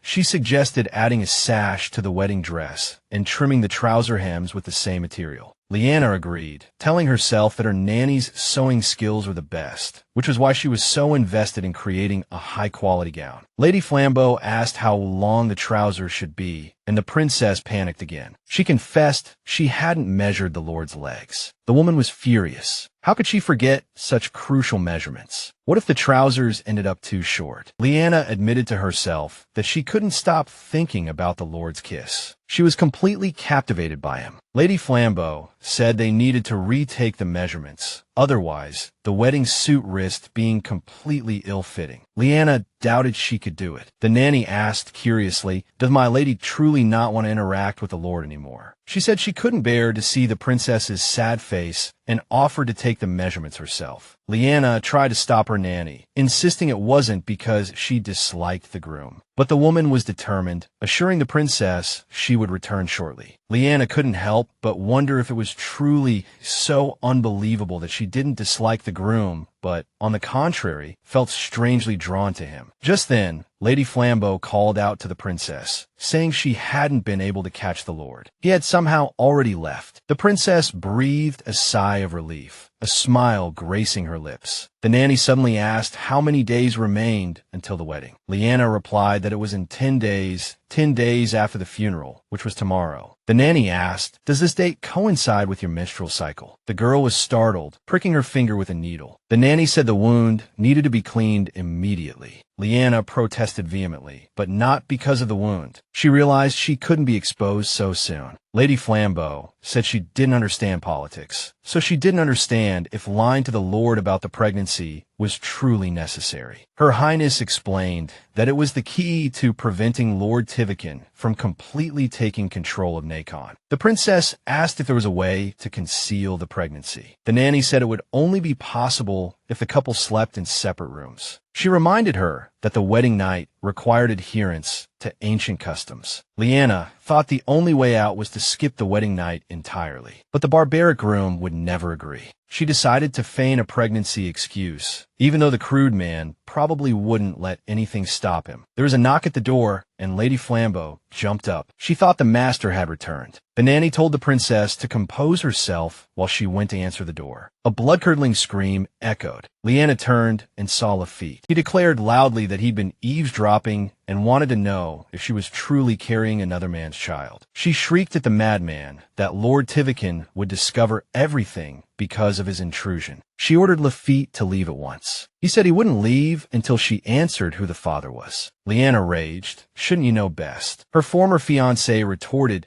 that he had been gone for 2 weeks and hadn't witnessed the truth firsthand. At that moment, Lady Flambeau was certain that Master Felt was still alive. The princess told her to get some rest. Laffit roared that he had to hear the princess's answer with his own ears. Only then did she understand that he simply wanted to confirm it himself. He wanted to know if she had told the barbarian that Laffit was her first man and that she still belonged to him. The girl retorted, that's not how it was. It was a lie to break off the engagement. Fed up, the princess bluntly declared she was marrying Lord Tiwakan. This marriage would produce an heir. That child would bear the Arsac name and become the rightful ruler of Nakan. Laffit challenged her. You just said a minute ago that was a lie. He argued that even if it were true, do you really think some barbarian will let a stranger's child live? The princess said they had signed a marriage contract with all the details in black and white. Laffit roared. Do you really think a piece of scrap paper won't be torn to shreds at any moment? Lady Flambeau was eavesdropping on the former couple's conversation. She flinched when she heard the former fiancé say that Lord Tiwakan had come to Nakan for revenge. Liene told Laffit, don't try to sell me rumors as facts. I know the truth. Tiwakan didn't care about the marriage contract. He could break down the gates, storm the castle, and slaughter the guards. He could drag the princess to the priest right now and make her his wife. She saw the teeth marks on her ex's hand and remembered how he had forced her into marriage. Liene realized that Laffit was the true barbarian, while Lord Tiwakan had treated his bride like a true gentleman all along. I'm no longer your lover. I'm your mistress, and I order you to leave the castle immediately, the princess snapped. Laffit was about to argue, but a servant burst in, reporting that Lord Tiwakan had returned. We must hide, Liene shouted to her soon-to-be ex-fiancé and pushed him towards the balcony. Laffit resisted. I won't run away like a coward. But the princess hissed, be quiet, or I can't save you. My mercy has limits, she growled. Choose. Be quiet like a mouse, or be torn apart like a dog. Lady Flambeau reported to her mistress in a trembling voice. Lord Tiwakan is already at the bedroom door. What's the emergency? The Lord asked his bride. They said you needed me urgently. The girl shrugged. Nothing serious. Just realized while working on your attire that I need to take your measurements again. Is the Lord available now? The princess asked. He frowned. So, you call me just for measurements. With a grim face, the Lord ordered his bride to begin. She snapped at the maidservant. I'll take the damn measurements myself. As Liene approached, she caught a whiff of sweat and smirked. You were in a real hurry to get here, weren't you? The Lord admitted, I thought you had something serious to discuss. Liene found this strange. She guessed he had rushed over desperately, just to catch a glimpse of his future bride. This is crucial for the Tiwakan family. We can't alter the attire without the measurements. The princess justified herself. If I had known you called me just for this, I would have taken my time, the man grumbled. The Lord expected her to shy away from him because of his smell, but Liene retorted, it's not that bad. I only smell musk like meat. It's kind of sexy, she said honestly. The girl asked him to let go of her so she could take his measurements, but the Lord couldn't bring himself to do it and asked for a few more seconds. The princess grew worried and asked him what was wrong. He said he had been bothered by a piece of news. The Lord said he had received a report that Laffit, the bastard of the Felt family, had arrived at the royal palace. He added that he then received news that the princess was looking for him. Putting 2 and 2 together, he knew something was wrong. The Lord asked his bride again if she had really called him just for measurements. The girl wondered why the Lord didn't believe her excuse. Had he seen through her, or was he just testing her? Liene guessed the groom was playing with her, perhaps trying to force her to confess everything before he opened the window. The heroine realized she had to find a way to save Laffit. He couldn't hide forever. She imagined the worst-case scenarios, her ex losing his balance and falling, or someone spotting him from the street. She told the Lord that she had indeed called him for measurements, but they couldn't do it in this room alone. She explained that Lady Flambeau was here, and she couldn't send her away, and this was the only room with all the sewing supplies. Liene suggested they move to the next room. The Lord agreed and joked that he was intrigued by this turn of events. He muttered that he didn't know how taking measurements in another room would end. The girl didn't understand what he meant at all. As soon as the door closed, the Lord pounced on his bride, pressing her against the wall and kissing her fiercely. A few seconds later, he wrapped his arms around her waist, lifted her up, and hungrily kissed her neck. But the girl stopped him, so the Lord asked if the position was uncomfortable or if she didn't like it. The heroine admitted she was a little scared, so the man put her back on the floor, thinking he might have been too hasty. The Lord noticed that the girl was distraught. He bent down, looked in her eyes, and asked if she was all right. The groom's gaze made Liene so flustered that she covered his eyes with her hands in a panic. The princess asked the man why he was looking at her like that. He explained that her expression clearly indicated something was wrong. The girl realized she was acting strangely for some reason, even though it wasn't the first time she had kissed the Lord. She promised to remove her hands if the Lord stopped staring at her like that. He replied that if that was the problem, he would stop. The Lord admitted that the feeling of the princess's hands touching his eyes was pleasant, meaning she was no longer avoiding him. He said he would forgive his bride today and turn a blind eye to the fact that the felt bastard was hiding in the next room. Liene said it was reasonable. After all, the Lord was responsible for the castle's security, so of course, he would be informed if someone entered. He picked up the measuring tape from the floor, suggested they continue their work, and asked what measurement she needed. Faramus reported in a dejected tone that he had carried out his master's orders. The Lord asked his aide what was wrong. He replied that he thought it was the perfect opportunity to wipe out the Felt family. The subordinate thought to himself that it was the first time he had seen his master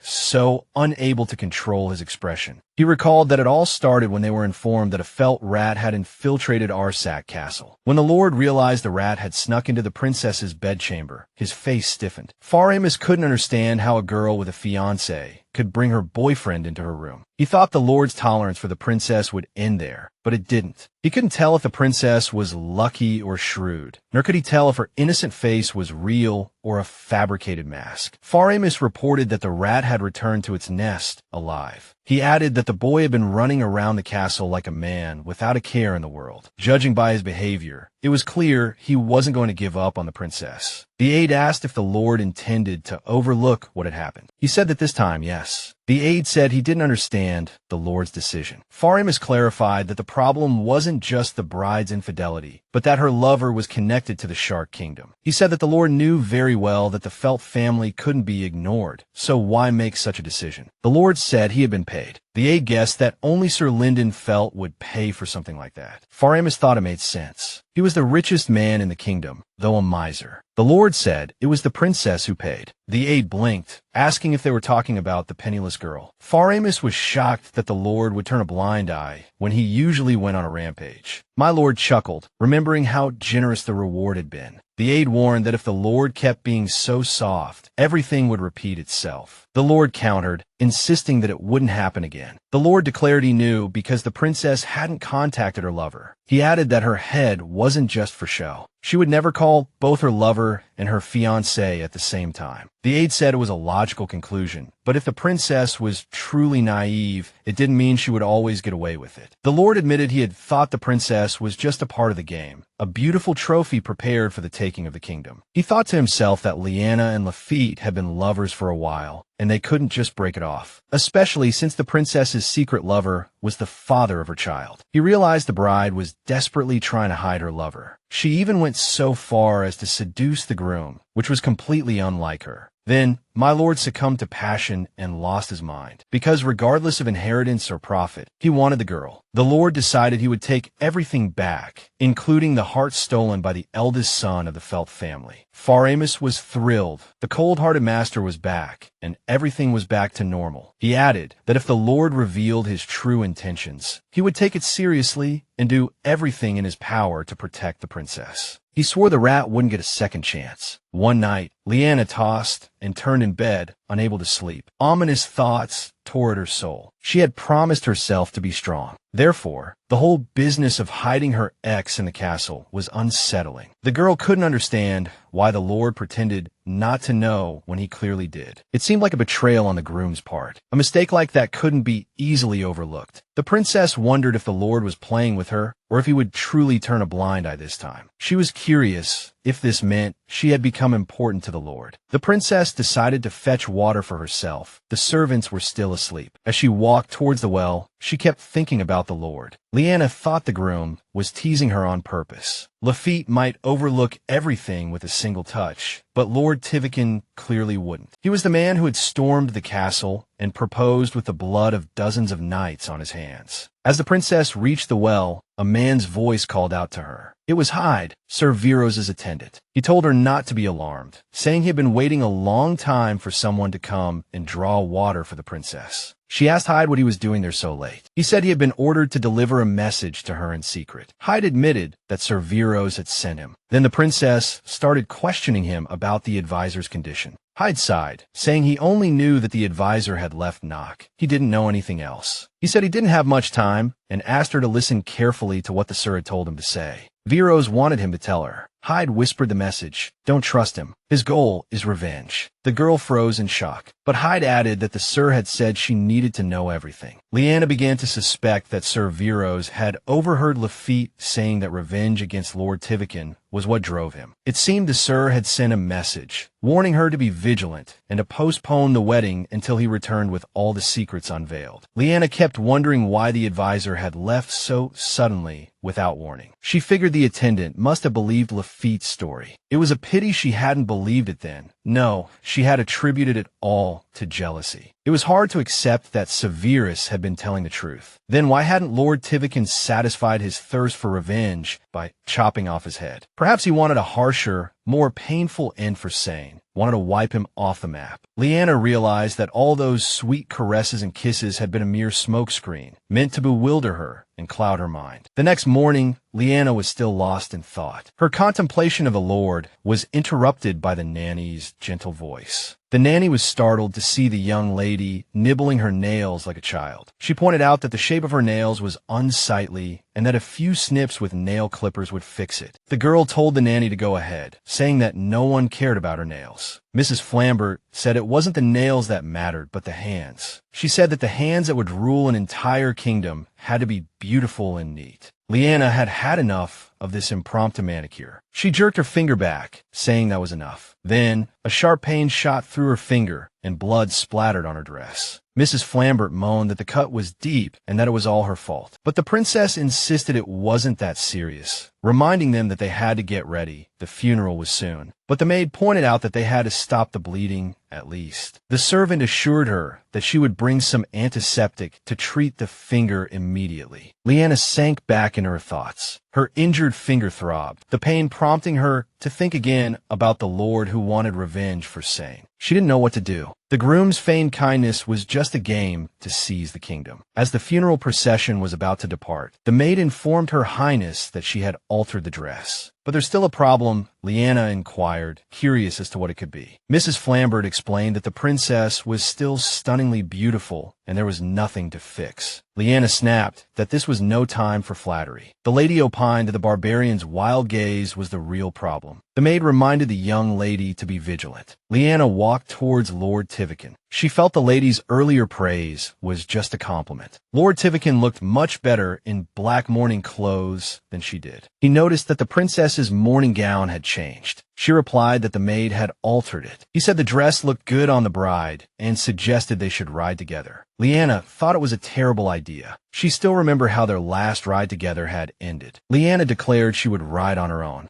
because her own horse was already prepared. Lord Tiwakan argued that it would be safer. Stray arrows could fly from anywhere at any moment. He assured her that if they rode together, he could spot any threat faster. She finally agreed. The Lord smoothly lifted Her Highness and placed her on the horse. But she was surprised. Her fiancé had injured his shoulder not long ago. Liene worried that the wound must still be fresh. He might be strong, but that must have hurt. They set off, and the princess noticed something strange. Whether riding or kissing, the Lord could do it perfectly. But Liene, remembering Hyde's words, decided not to be swept away and to remain vigilant. When they reached the temple, the Lord offered his hand to the bride to help her dismount. She thought to herself that she had completely forgotten how to dismount. But wow, this place was high. A giant staircase led up to the temple. The arduous climb was part of paying respects to the gods. The princess and the Lord began to ascend the steps, but a priest and his acolytes blocked their path. She was shocked that the clergy would come down. They never appeared here, especially not during this arduous climb. The lead priest announced that he was conveying His Holiness's decree to the heir of Arsac. She was not permitted to attend this funeral. He added that as long as the princess remained with the one who defied the divine will, she could not set foot on temple grounds. Liene asked, "Is His Holiness referring to my fiancé?" She scoffed, "This is absurd. This is clearly Sir Linden felt speaking, not some saint." She realized they wanted to isolate her from Naka and demanded immediate passage for the kingdom's monarch. The priest replied, "There are no kings among the clergy, only the divine. I only obey the high priest's orders." The princess offered to speak directly with the high priest, but the man refused, explaining that he was busy with preparations for the funeral. He added that if she broke off the engagement and left the man who defied the gods, the ban could be lifted. Then the temple would welcome her back. Liene knew that if she left now, rumors would spread that Princess Nicaea, bewitched by a barbarian, had turned her back on the gods. This would undoubtedly be the perfect excuse to strip the rebellious monarch of her throne. Her Highness declared that if the high priest refused to come down, hiding in the temple like a coward, she would go up to him herself. The priests erupted in an uproar, claiming the gods would reject such disrespectful behavior and demanding reverence. But the Lord stopped his bride. He explained they shouldn't go, as it was a provocation to make her climb the steps herself. The Lord guessed the high priest must have a plan and warned her not to go up unless she knew what awaited her. Liene agreed that her groom was right, and turning around, she heard the priest's panicked shouts. There must be a trap. It turned out Lord felt planned to openly disregard the royal family. This was tantamount to a declaration of war. When the castle was besieged, their enemy was clearly Lord Tiwakan. Now, Liene couldn't tell who was truly treacherous. Lost in thought, Liene stumbled, but the Lord caught her in time. She thanked him, wondering whether he was friend or foe. He always showed care and concern, but the question kept nagging her. Why was her groom so kind? Was it some twisted form of revenge? At the top of the stairs, Sir Linden and his son screamed in disbelief. This couldn't be happening. He couldn't believe the barbarian was clever enough to see through the setup. Sir Linden was furious, wondering how that damned devil, Lord Tiwakan, had figured it out. Raffit told his uncle that it seemed he wasn't a complete fool after all. He also said it was better the trap hadn't been sprung. If the princess had been injured, it would have escalated into a full-blown crisis. Ultimately, the Felt family might have been exiled from Nacre. Sir Linden sighed in frustration. They had just missed a golden opportunity to kill the barbarian chieftain. The younger man pointed out that the people of Nacre adore the princess. So, if she died, the rebellion would be unstoppable. The uncle asked his nephew, "Still have feelings for that fallen woman?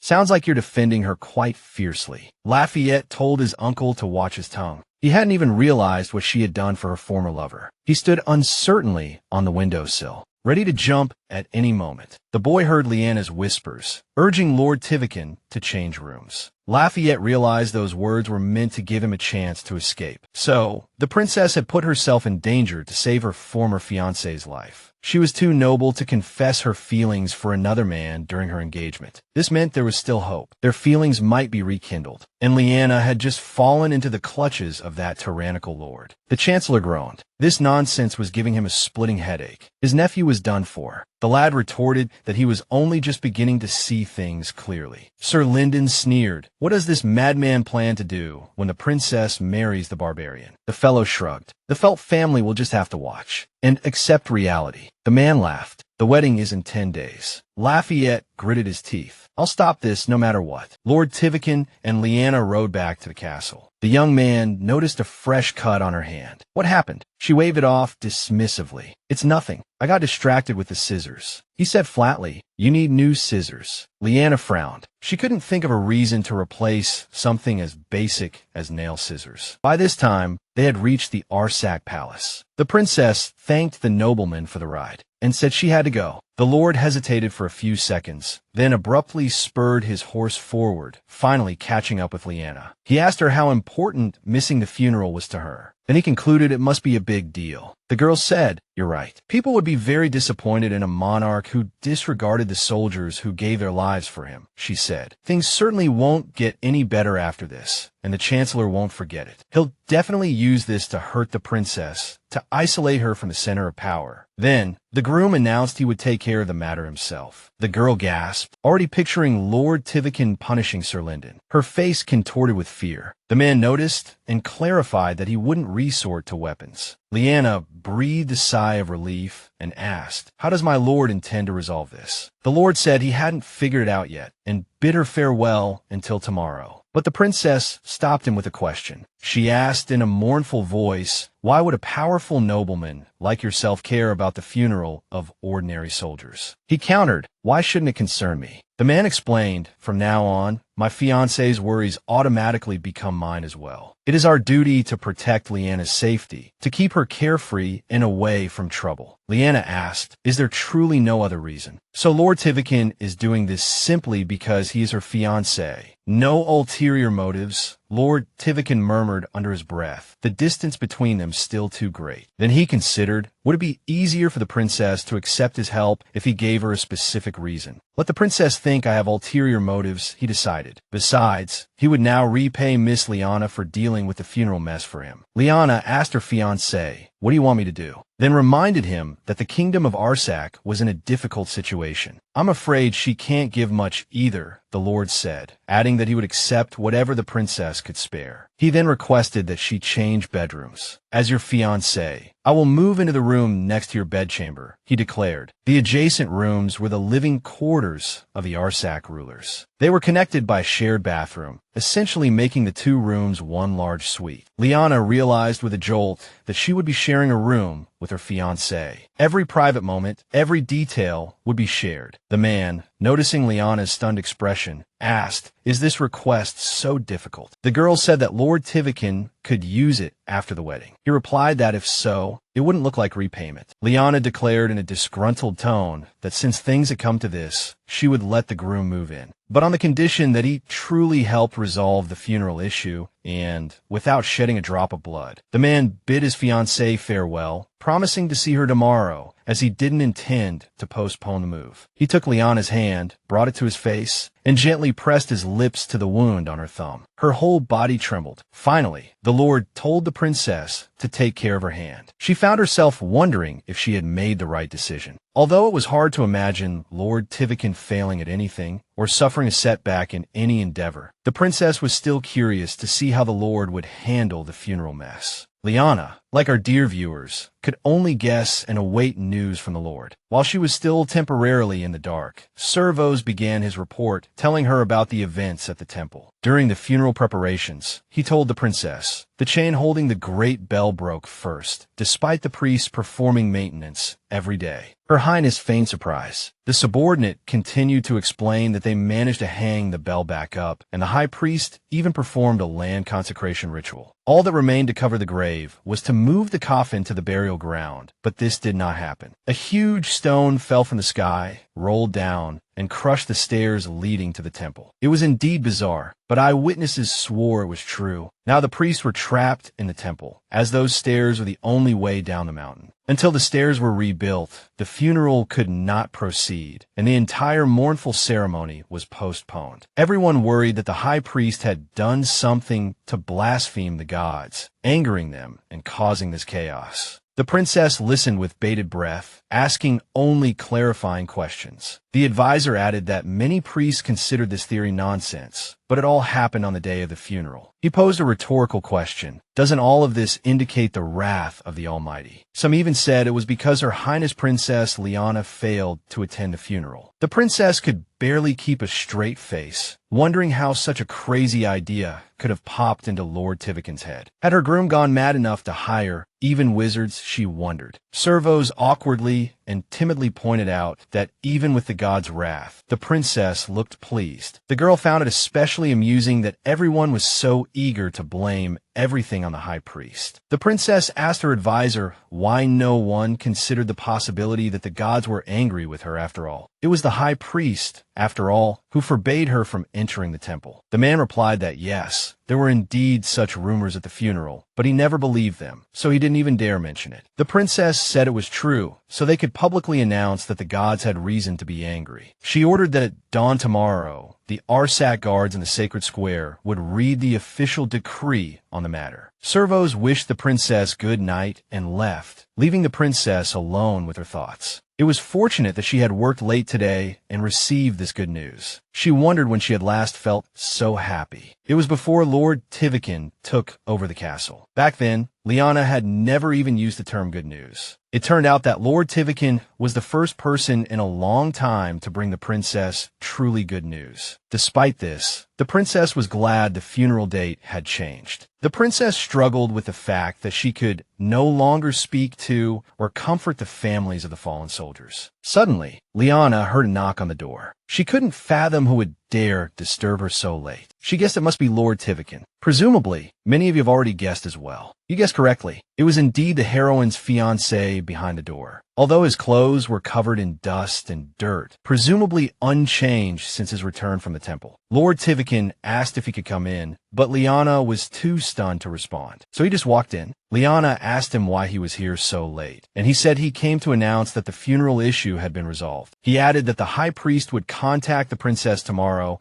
and tell her not to believe his claims of intervening in the matter, because there was no evidence to prove that Lord Tiwakan had anything to do with it. Liene nodded obediently. The Lord continued, saying that the temple had sustained some minor damage. The princess said she already knew. He said he would bear all the expenses himself, and the bride needn't worry about it. Then he paused and complained, "It all feels too short-lived." Liene had no idea what he meant. The Lord said that before coming here, he had been dealing with the cliff. It took him almost the entire day. Liene realized that the so-called cliff referred to the rock on which the temple was built. He had most likely climbed it and damaged the bell. After diverting their attention, he probably moved the rock that destroyed the stairs. The heroine finally understood why her fiancé was covered in dirt. He had been sweating and working all day for his bride. The Lord felt bad that he had done so much today, but saying it out loud made it sound brief and abrupt. He asked if they could move to the new rooms now. Liene said it was too sudden. Lord Tiwakan approached the princess and asked if he could touch her. He gently brushed her chin with his fingers, but the heroine immediately recoiled. Lord Tiwakan realized she didn't want to be touched by dirty hands. Liene noticed the wound on his hand, guessing he had gotten it on the cliff, but he said he didn't remember. She insisted he come into her room. He needed to have the wound treated. Lord Tiwakan said he wouldn't move a muscle until he got an answer about moving into the next bedroom. Liene was annoyed by Lord Tiwakan's stubbornness, but relented with a frown. She added that she hoped her fiancé was satisfied now. But he asked another question. After he washed his hands, could he touch his bride? She replied that they needed to deal with the wound first. Liene had never imagined that this good news, which made her so happy, had come at such a heavy price. Lord Tiwakan had gotten himself covered in dirt and scratched his hand just to make his bride happy. Liene didn't know how to define everything her fiancé had done for her, even if it was for revenge. But for some reason, the princess felt calm and safe around Lord Tiwakan. These thoughts frightened her. As the ruler of Notilia, she shouldn't be having these thoughts. Liene dampened a cloth, wiping away the dirt and grime from the Lord's hand before bandaging it. Now she realized that her fiancé simply hadn't seen the wound, With such large hands, it was hard to miss a wound. But the heroine decided to double-check and ask the Lord herself. She asked, "How could you not see the wound? Didn't it hurt?" He replied, "I guess I was too busy, too rushed to notice." Then cleaning it with ointment and putting on a new bandage should do the trick. "It doesn't look that bad." She asked him to come closer so she could wash the dirt off his face. He asked, "Is this close enough?" She wondered if it was the lighting or if he was really that ridiculously handsome.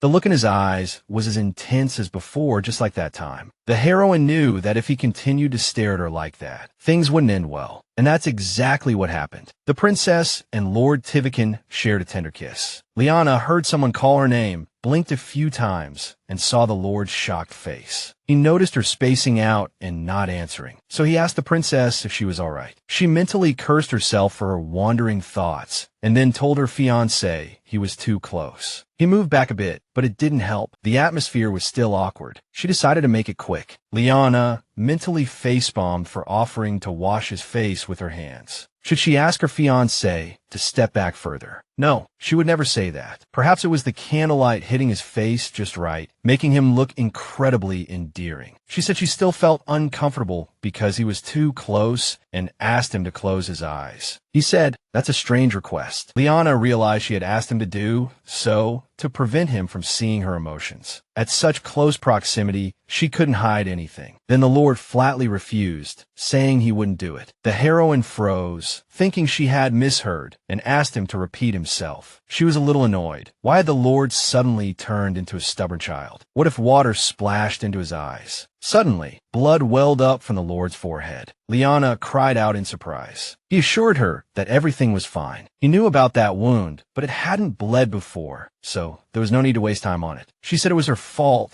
that sometimes she was too particular about things on her face. But the Lord retorted, "Continue." Liene said, "No, the wound on your head needs to be cleaned." She thought he was crazy. Why rush here instead of taking care of his injury first? She announced that she was almost done. But just then, the lights went out. The timing was perfect. What's so perfect about this? Liene asked. Lord Tiwakan's face lit up. "Now I can finally touch my bride." He reminded her that the princess had said he could only touch her after he had washed away the dirt. Liene mentally facepalmed. Why did she find this strange? It wasn't their first embrace. She thought that perhaps the sudden darkness had disturbed her mind. Then she blurted out, "Why are you suddenly so insistent on touching me?" It probably sounded a bit crazy. "But I was hit on the head by a rock while climbing that cliff," he said. After being hit, Lord Tiwakan thought that death could come at any moment. "And I hadn't even touched my bride yet," he added. He knew it was a strange reason, but it was the first thought he had after feeling the pain. Liene asked why Lord Tiwakan had climbed the rock if the path was so difficult. He said the princess needn't worry. He wasn't seriously injured and felt fine now. The girl replied that it still wasn't worth the risk. Then, privately, she noted that the groom's hair looked coarse, but felt soft. Liene couldn't believe someone would take such a risk for her. It turned out this guy wasn't as cold and heartless as he first appeared. The protagonist realized that perhaps many things in life weren't as we expected. The same probably went for rumors. Lord Tiwakan said, "You're not what I expected." Liene asked him to clarify what he meant. He explained that he thought she would just stand there and let him touch her. But he didn't expect her to touch the groom's body in return, so he was even grateful for his injury. The next day, the princess met with the priests in her office. She angrily asked them if they were crazy to make such a request. The high priest calmly reiterated that Her Highness needed to postpone the wedding and declared loudly that it was necessary because the gods were angry. Liene rolled her eyes internally. It seemed the priests also believed the rumors. It seemed the decree had worked. Before the sun had even risen, this guy had rushed here shouting. The priest claimed that someone who disrespected the gods was walking the earth. The protagonist said she didn't feel that way at all. He asked if the princess was denying the words of the gods. She replied that she was only speaking based on what she had heard. Everyone knew the gods were angry because Her Highness hadn't attended the funeral. It was the high priest himself who had refused her attendance. So it was his fault the gods were angry. The man shouted, "Who dares say such a thing?" It was said they had to lower the priest down with ropes. It seemed he not only vomited bile, but also his last shred of sanity. The protagonist felt exhausted, probably because she hadn't slept much today. She and Lord Tiwakan had stayed in the bathroom late. Now she could still feel how soft his hair was. She could almost feel his strong, yet gentle arms around her. At this moment, the princess didn't hear a word of the priest's ranting. She was lost in her thoughts of Lord Tiwakan. She realized that her lord was the first person in her life who made her feel like time flew by. The priest finally caught the princess's attention, asking if she was even listening. But Liene spoke, her voice sharp, telling the man to make it clear what he wanted from her. He demanded she cancel her wedding to Lord Tiwakan. She retorted what? Suddenly, he said the marriage couldn't take place until the gods cleansed the barbarians' sins, or divine punishment would befall them. He warned. She sighed in relief. They were finally getting to the real issue. He kept emphasizing this point. You must understand, the Lord's will is absolute. It turned out the whole thing was about repairing the stairs. Sir Lyndon probably wouldn't fund it, but seeing how aggressive this priest was, the Prime Minister must be behind this, pushing to end the marriage. Liene retorted, let me get this straight. The gods just appeared in your dream and told you to break up this marriage. The priest was furious. How dare you speak so disrespectfully of the Almighty God? The trials that have befallen Arsac are meant to teach that Arsac a lesson. She snapped, watch your words. This isn't a temple, it's the royal palace. Liene warned, under secular law, I can punish you for insulting the royal family. The priest shouted, even so, you must not defy the Lord and marry a sinner. But just then, the man froze, his mouth snapping shut as the damned barbarian's voice came from right behind him. Lord Tiwakan apologized to the princess for his tardiness. The priest jumped up, roaring about how a barbarian dared to appear in the audience chamber. But Liene ignored the question, greeted her groom, and gestured for him to sit. The man raised an eyebrow. Where were we before you interrupted? Liene said coolly, the gods have an issue with us getting married. The priest was so flustered he couldn't speak. Liene smirked. The tactic had worked. Seeing the princess's feigned helplessness at being alone, she pressed her advantage. How long does your god require you to drag this out? The priest began to tremble, stammering about needing the god's approval. Lana Lanadin, and how, pray tell, do you intend to obtain this approval? He said, as always, through a representative, which is me. Lord Tiwakan narrowed his eyes. So everything here depends on what you say, is that it? The man gave a smug smile. I'll give you, the so-called God's representative, a choice. Either give me that tongue of yours, or I'll rip it out myself. He leaned closer, his voice colder, softer. I don't open it, I tear it apart. The priest sputtered. This is preposterous. Lord Tiwakan cut him off. Watch your tone.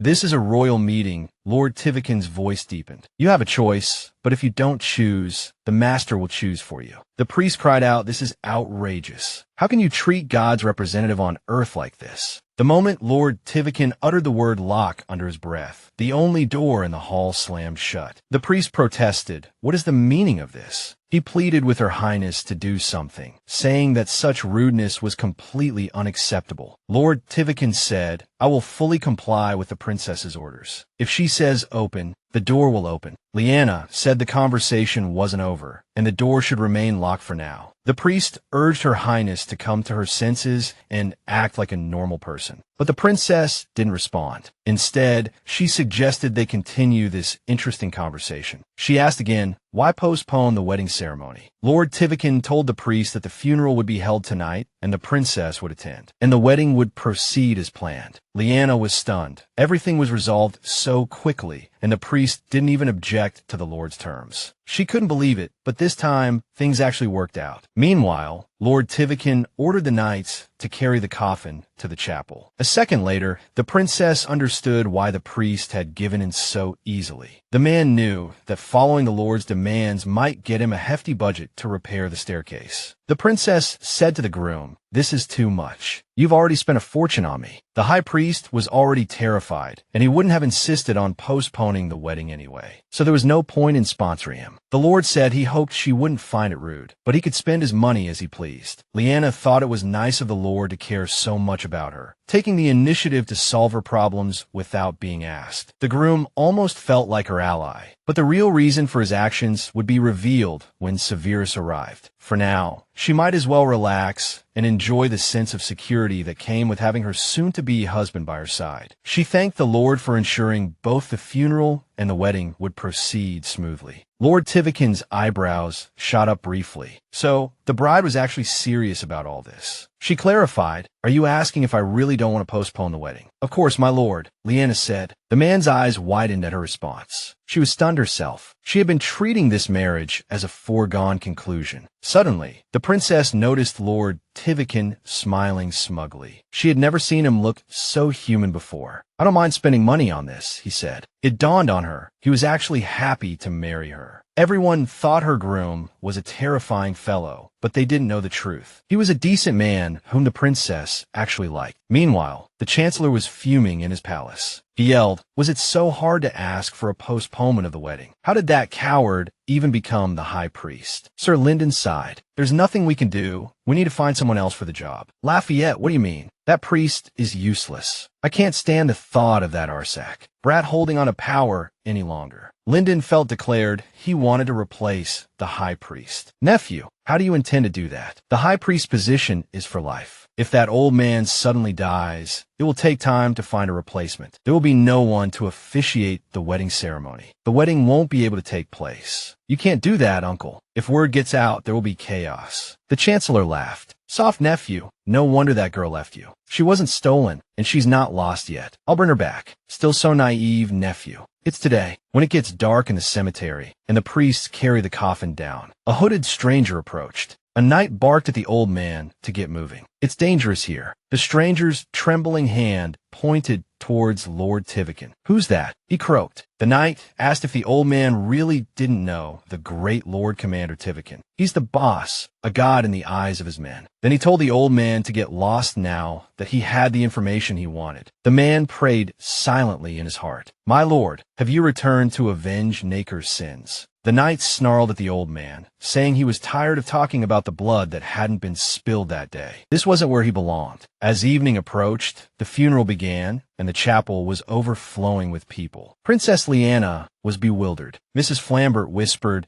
that there was a reason for it. Everyone was just curious and loved to gossip. At first, the princess didn't understand, but then she remembered. Everyone thought Sir Felter was dead. This meant Her Highness was attending her lover's funeral with her new fiancé. Liene realized the tension in the air was palpable. Someone might start bad-mouthing Lord Tiwakan, especially if the Chancellor joined in. Mrs. Flambert warned that he would stir up rumors, and Her Highness wouldn't be able to stop everyone's wagging tongues. It would be best to warn the Lord. The princess agreed, but her intuition told her the groom wouldn't fly into a rage over idle chatter. She had never seen him lose his temper. But even if he remained calm, the pressure must be immense. She wasn't afraid of him, perhaps just a little creeped out. He gave Liene an indescribably strange feeling. But Mrs. Flambert noticed the princess was lost in thought and reminded her to watch her step. The road was uneven, and as soon as she spoke, a wooden stick fell in front of her. It turned out the stick belonged to the mysterious old man in the hooded cloak. The nanny asked if she was all right, but Mrs. Flambert interrupted. She recognized the old man. She had seen him wandering around every time she went to the temple, and she would throw him some coins. Liene said she had no money to give to a stranger, and besides, the funeral was about to start. As she handed him the stick, he muttered something about sin and blood. Liene didn't hear him clearly and asked him to repeat himself. He shouted, "The heir of Arsac had best prepare itself. A bloodbath is coming." She couldn't believe her ears. Mrs. Flambert warned her to stay away from strangers. They could be dangerous. Liene shrugged it off. The old man just wanted to say something. The girl asked him to repeat himself, but only heard some mumbling and indistinct sounds. Lord Tiwakan's booming voice rang out. "What's going on here?" The nanny explained that the princess had stopped by a mysterious old man wearing a hood. The Lord then asked if the bride needed more time. But Liene thought the poor old man might be unable to speak. She said she had to go and didn't want to miss the funeral, but if he had something to say, he could say it later. Lord Tiwakan noticed the girl's pale face. "Are you all right?" Liene reassured him that she was fine, just nervous about the funeral. The Lord said he had ordered all the guards to be on high alert. Liene thanked him. The Lord said he would go ahead to scout the situation, but Liene couldn't stop thinking about the old man's words. Somehow, those words weighed heavily on her heart. People began to gather in the hall where the funeral was to be held. The priest brought her a piece of news, and the princess blurted out, "This is nonsense." Then she asked who had last seen the high priest. One of the priests admitted he had seen the high priest arrive at the royal chapel just earlier that day. Another priest said they hadn't left the chapel all day. Then Lord Tiwakan and his aide walked in. "My lord, what happened?" The princess said they needed to start the funeral, but the high priest was still missing. The lord turned to his aide and asked if he had any information, but the young man just shook his head. "I don't know, my lord." Liene Arsac, who was in the hall with the commoners, overheard their conversation. Lord Tiwakan scoffed, "If this is an accident, it's certainly a planned one." Felmos nodded. "I'll take care of it immediately, my lord." "You're always right." As soon as he turned the corner,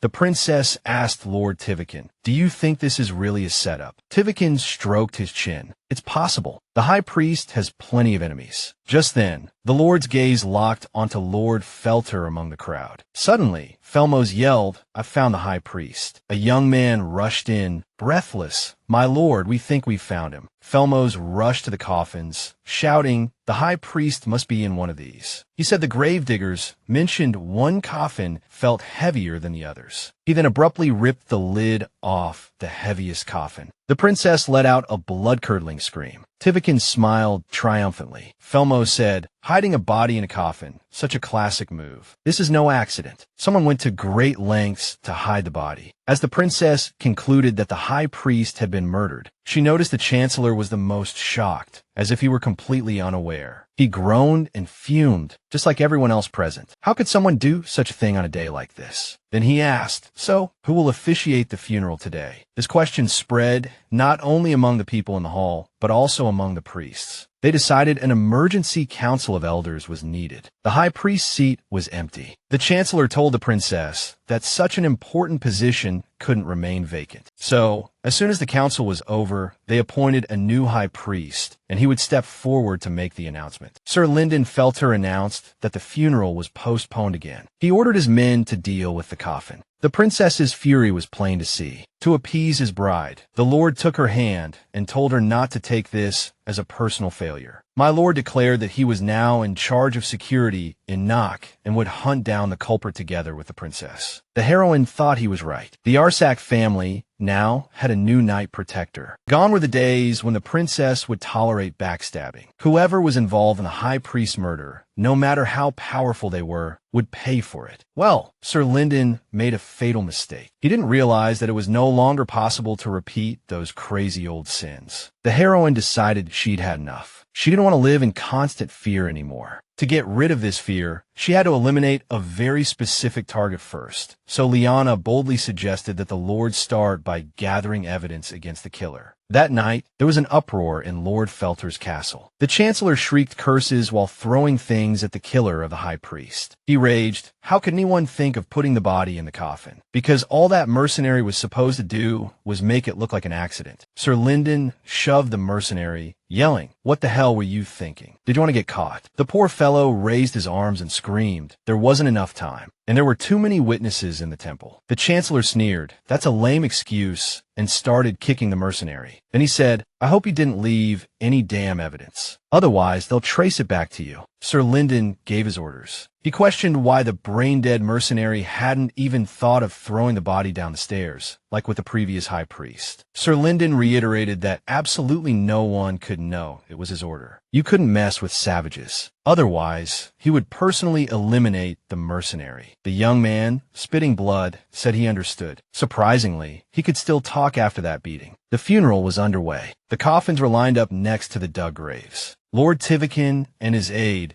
kept a close eye on things, ready to take control of the situation. Meanwhile, the princess was distributing pieces of furniture to the families of the fallen soldiers. It was the only thing of real value she had left. Felmos muttered that it was no wonder Her Highness was now penniless. He finally understood why. Lord Tiwakan retorted that, in his opinion, generosity and kindness were the hallmarks of a true ruler. He added that, of course, the princess needed to think of herself sometimes too. and not just others. The Lord's aide mentioned the rumors that she didn't even have a mourning dress and had to remake an old gown. The gentleman reminded them that it was her character and sharp mind that made her accept his proposal. Felmos had no choice but to agree. Then he wondered what his master thought. Why exactly did Sir Felter kill the high priest like that? The guy didn't seem like a fool. The Lord said that the Chancellor's expression looked too shocked when they pulled the body out of the coffin. It clearly wasn't fake. The master ordered his men to investigate the situation thoroughly, then dismounted. He noticed the princess was now free. Felmos thought perhaps the Lord felt a little awkward seeing his bride so heartbroken, her head bowed in grief. For the battles Lord Tiwakan had been through, this small pile of bodies was practically a miracle. But clearly, the Lord still felt sorry for the princess. He cared, you see. He wasn't the kind of man who would ignore his woman's feelings and emotions. He vowed to bring her back, and sooner or later, everything would be back on track. Honestly, though, perhaps the Lord should have proposed to the princess earlier, before she had any official suitors. Then, perhaps, all this bloodshed would never have happened. The aide couldn't comprehend how much his master had changed for love one day. Now the story takes us to the princess's palace. Shivering in her bedroom, the heroine thought, if it's this cold now, what will winter be like? Liene already regretted crawling out from under the warm blankets. But morning had come, and she had to get up. She thought she needed to splash some water on her face. Maybe that would chase away both the sleepiness and the chill. She yanked open the bathroom door and let out a scream. Lord Tiwakan, half naked, was standing there. He scratched the back of his neck.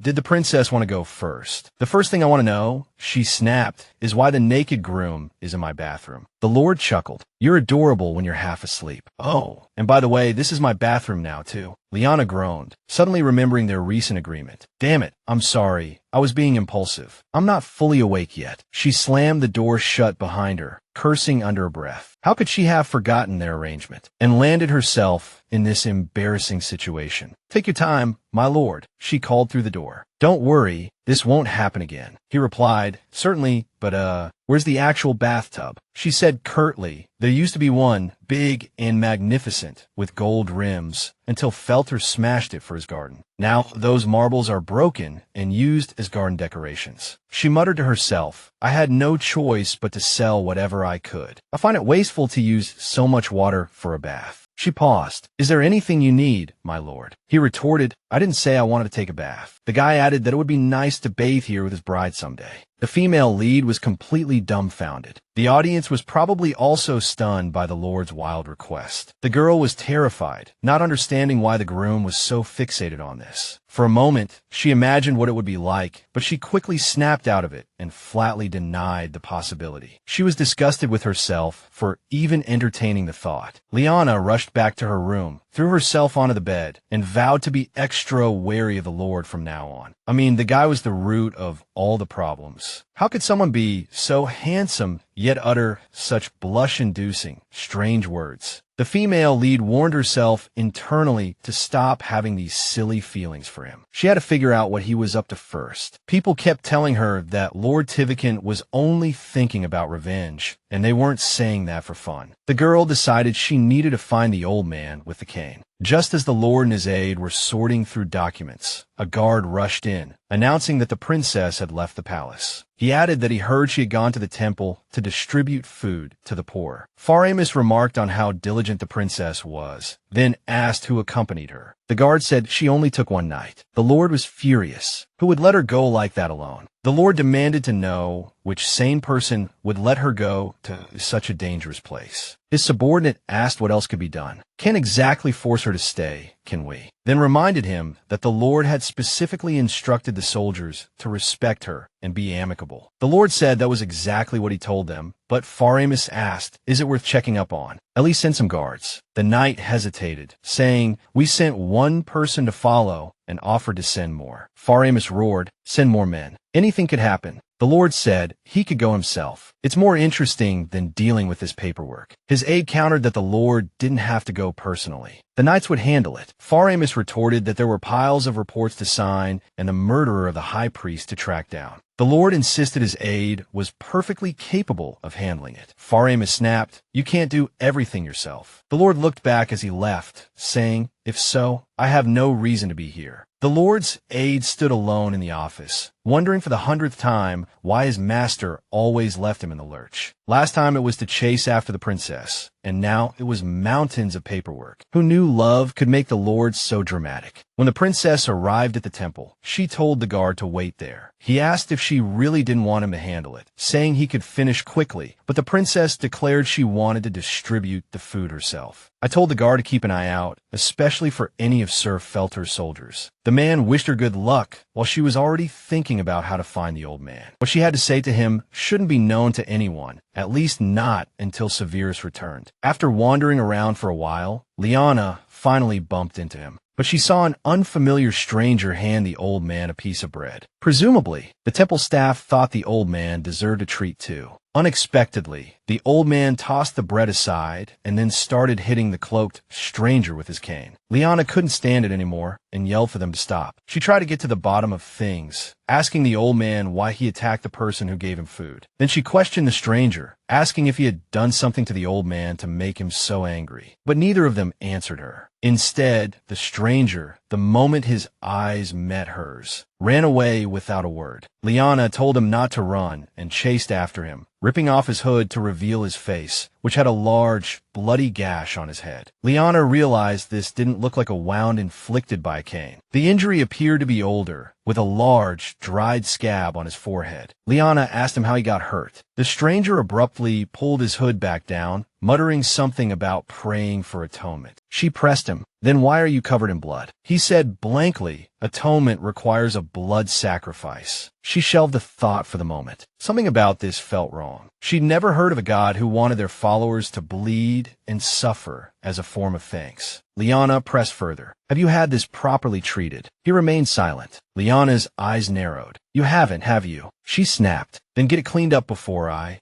file a formal complaint with the temple or go check myself." The stranger remained silent. Liene tried again. "What's your name?" A raspy whisper filled the air. "Clima." Princess Liene forced a stiff smile. "Nice to meet you, Clima. You can go now." She turned and strode toward the old man. "Your turn to talk, old man." She wasn't going to beat around the bush anymore. This question had been swirling in her mind for days. She locked eyes with him. "Lord Tiwakan, who does he hold a grudge against?" The old man was impassive. Liene leaned closer, her voice sharp. "It was you who told me this not even 2 days ago. Now is the time to tell me everything." After a long silence, the old man finally cleared his throat, about to address the girl as the heir of Arsac. Suddenly, someone called out to the princess. It was her guard. Liene asked what was wrong, and he breathlessly informed her that Lord Tiwakan was on his way. A flicker of shock and annoyance crossed Liene's face. She knew this conversation was going to be postponed again. She realized her fiancé absolutely could not find out who the old man was. She instructed the commander to stall Lord Tiwakan for a while, and after a brief pause, Liene went out to greet the Lord. Lord Tiwakan stared, dumbfounded, at his future bride. Her beauty struck him as ethereal, and he murmured that he almost didn't recognize her, as she looked nothing like a princess now. Liene immediately blushed, then explained that the worn clothes were just something she had worn before. Lord Tiwakan said that she was naturally beautiful. Liene rolled her eyes, wondering why he was feeding her this nonsense. If all he cared about was revenge, what was the point of these compliments? Liene snapped, "Cut the act, Lord Tiwakan. I'm not some kind of prize." The man extended his hand to her. Liene blinked, wondering why he was being so damn courteous to her. The princess asked Lord Tiwakan why he was here. He said he heard that she had snuck out of the castle, so I decided to accompany my bride, though she may be done with her business. Liene curtly replied that she was. Then, the Lord asked if the princess often went out alone. She retorted that she wasn't alone. The commander of the royal guard was with her. The man pointed out that one person wasn't enough. Liene said that Nock was so small, she didn't need an entire squad escorting her. The Lord said he disagreed and reminded her of how Sir Lyndon had forcibly taken the princess and almost forced her into marriage. The man requested that she call him next time. The girl said that wouldn't work. Her fiancé had more important things to do than her. He replied that it was now part of his duty to ensure his bride's safety and keep her company. At times like this, the heroine was especially grateful that her fiancé was so kind to her. She asked when the temple renovations would begin. The Lord said after a new cardinal was elected. Liene thought to herself that the Lord was clever. He probably wanted to make sure the wedding actually happened, so he wasn't in a hurry to pay for the renovations. But if this Lord truly was the one for her, he would always support his bride. Liene thought painfully that only then would she finally be able to breathe a sigh of relief. Lost in thought, she didn't hear a carriage accelerating behind her. Suddenly, the knight yelled at the Lord, "Turn around." Lord Tiwakan and the princess spun around. But it was too late. The carriage, loaded with barrels, overturned. There were so many barrels, and they were so heavily packed that when they rolled out, both the princess and the Lord were nearly stunned, scrambling to get out of the way. Lord Tiwakan screamed his fiancée's name and shoved her out of harm's way. After the chaos subsided, the princess came to her senses. A scream jolted her awake. Someone was trapped under the barrels. Her heart stopped. Liene refused to believe anything had happened to her fiancé. Her legs trembling, she pushed herself up and stumbled towards him. Just as she started to run, a hand clamped over Liene's mouth. "Don't scream," he whispered. She recognized Raffit's voice. Her ex whispered in her ear, "I don't want anyone to see me." The next second, he had shoved the heroine into his carriage and barked at the coachman, "Go now." Liene gasped. Raffit was completely insane. He didn't know what he was doing. She reminded him that she had previously asked him to disappear quietly, without a trace. Liene was shocked and angered by his recklessness. But the kidnapper ignored her words. He grabbed Liene's hand and spoke to her as if she were his beloved.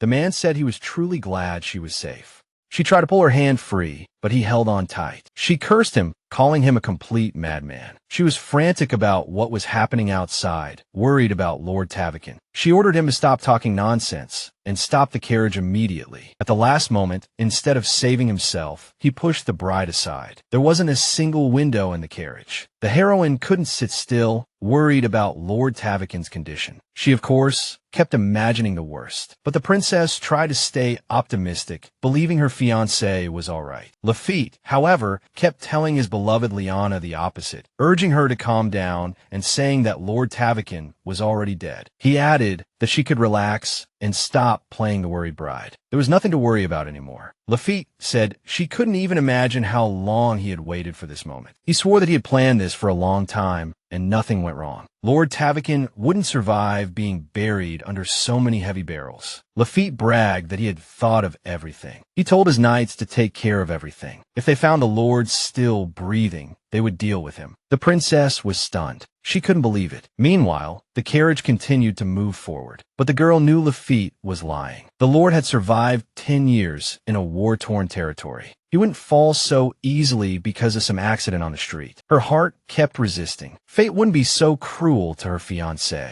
Not to him. Tears welled up in the heroine's eyes. She screamed, "This is a blatant lie. The Lord can't be dead." Liene, enraged, abruptly yanked her hand from her former lover's grasp. The furious girl commanded, "Get out and never set foot in Knock again." Raffit snapped, "Be honest with yourself. Your feelings for me haven't disappeared." Liene roared her final warning, "If you ever come back, I'll deal with you myself." The kidnapper probably didn't hear her last words. The carriage jolted violently. Raffit pounded on the front wall, demanding the coachman slow down, but only heard a few muffled grunts. He frowned, sensing something was definitely wrong. Suddenly, there was a loud crash, and the carriage lurched sharply to one side. Raffit didn't even have time to react. The carriage screeched to a halt. The man lost his balance and crashed into the princess. A second later, the carriage door was flung open, and for a moment, the sunlight blinded Liene. She squeezed her eyes shut, then struggled to open them, making out the silhouette of her fiancé. The heroine remembered this happening once before. Sunlight streamed into the tent when the girl first met the Lord. Back then, she thought the Lord looked like a huge, ferocious beast, and Liene felt he could pounce on an enemy's throat at any moment. Now, the same feeling washed over her again. Suddenly, Lord Tiwakan grabbed the bastard who had crashed into the princess by the ankle, yanked him out of the carriage, and threw him far away. The move made it clear how intense her fiancé's emotions were. It wasn't easy to lift a man like that. He told Liene she could get out of the carriage, but she was still frozen in shock, unable to move. The Lord asked if she needed him to carry her out. She snapped out of it, retorting, "I can walk myself." Meanwhile, Lord Tiwakan's knights had seized Raffit, who was begging Liene to order them to let him go. Deep down, after all the mental torment, the heroine was relieved to see the Lord standing before her, alive. Suddenly, the girl noticed a drop of blood fall from her bridegroom. Her anxiety surged again. "Oh no," she gasped. "My lord is injured." The princess reached out to examine his wound, but he abruptly pulled away, insisting it wasn't serious. She hastily added, "I just want to help." The Lord's voice was laced with irritation. "Are you wondering if it's deep enough to kill me?" Liene frowned in confusion. Why would her bridegroom say such a terrible thing? The Lord reminded her that he had sworn to spare the Felter's bastard, but only once. Everyone knew the first time had already happened. The princess suddenly understood. After the ambush during their walk, he woke up and dealt with everyone, but the princess was gone, so he chased after the carriage, only to find his bride with her ex-lover and her belly slightly swollen. She knew this awkward situation could easily be misunderstood, so she explained with a light laugh, "My lord, you've got it all wrong." Liene explained that she hadn't gotten into the carriage willingly. She didn't realize until they dragged her inside that this wasn't an accident. The Lord pointed out that if the princess claimed she knew nothing about this, the situation was entirely different. It seemed that the bastard heir of the Felt family was plotting treason on his own. My lord summoned his knights, ordering them to drag the despicable prisoner up to him. He wanted to chop his head off right there and then. He ordered the body to be discarded and the head sent as a gift to his family. The true barbarian showed his true colors. Liene hadn't expected this outcome, and I bet the audience was equally shocked. She ran to my lord, begging him not to kill the prisoner. The Lord snapped that he had told her not to interfere, but the princess kept pleading. Then he asked if this was how they let traitors off the hook in Arsac. Liene said the problem was that the Felt family wouldn't forgive an execution. They would see it as an insult, and she feared the consequences. My lord said it was nothing, that he would always stand by her, but she knew it wasn't that simple. If the Felt family declared war on the royal family, every noble in the kingdom would side with them.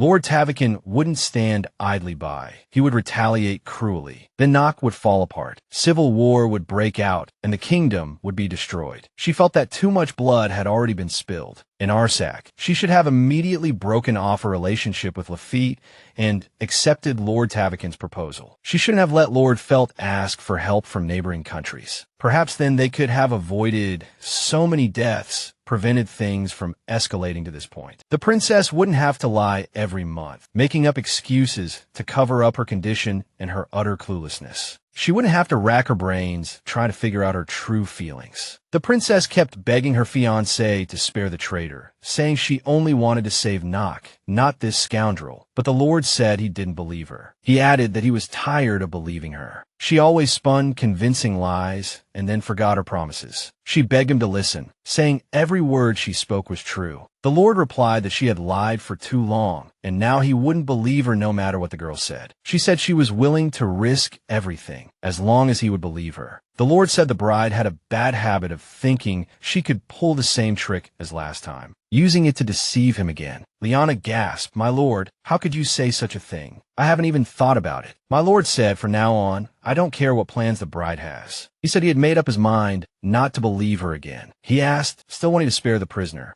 The girl nodded. "Yes." The man grumbled, "Fine, I'll let him go, just so the princess will finally leave me alone." The Lord declared, "In return, I want something from the princess." He pulled her closer, growling, "You're going to sleep with me tonight." Liene froze like a statue. My lord roared at one of his knights, "Tie that prisoner up and get him out of here." The knight asked, "Sir, shouldn't we kill him?" The Lord snapped that his orders were not to be questioned. He also ordered his men to escort the princess back to the castle first. The knight protested, "You shouldn't ride alone." An attendant called out behind him, "Your injuries are serious." But Lord Tiwakan didn't even turn his head. Lady Flambert, looking at the princess's gloomy face, asked, "What's got you so melancholic? Weren't you just distributing food to the poor?" She pointed out. The nanny asked curiously, "Why are there so many guards around you, princess? You only went out with the commander." The girl shrugged. "A lot happened, but I'll explain later. Right now, I just want to take a bath." Lady Flambert exclaimed that she had kept the bath water warm, suggesting they return to the room. Liene thanked the knights, telling them they could leave, but they said they would stay until the Lord gave further orders. The princess said the castle was safe and she didn't need guards. But the knights retorted that that was just her opinion. The Lord didn't think so. It wasn't until the bedchamber door slammed shut, leaving the princess and her nanny alone, that they could speak frankly. Lady Flambert anxiously asked what had happened to make the knights stand guard over her lady. Liene replied that she would explain everything, but first they needed to sit down and rest. The nanny scolded her for sitting on the floor. She said if she sat on the chair, she would dirty it, and they would have to wash the slipcover. There was already enough to deal with right now. The nanny asked if something had happened during the walk. Liene recalled the Lord's harsh words. He didn't trust her anymore.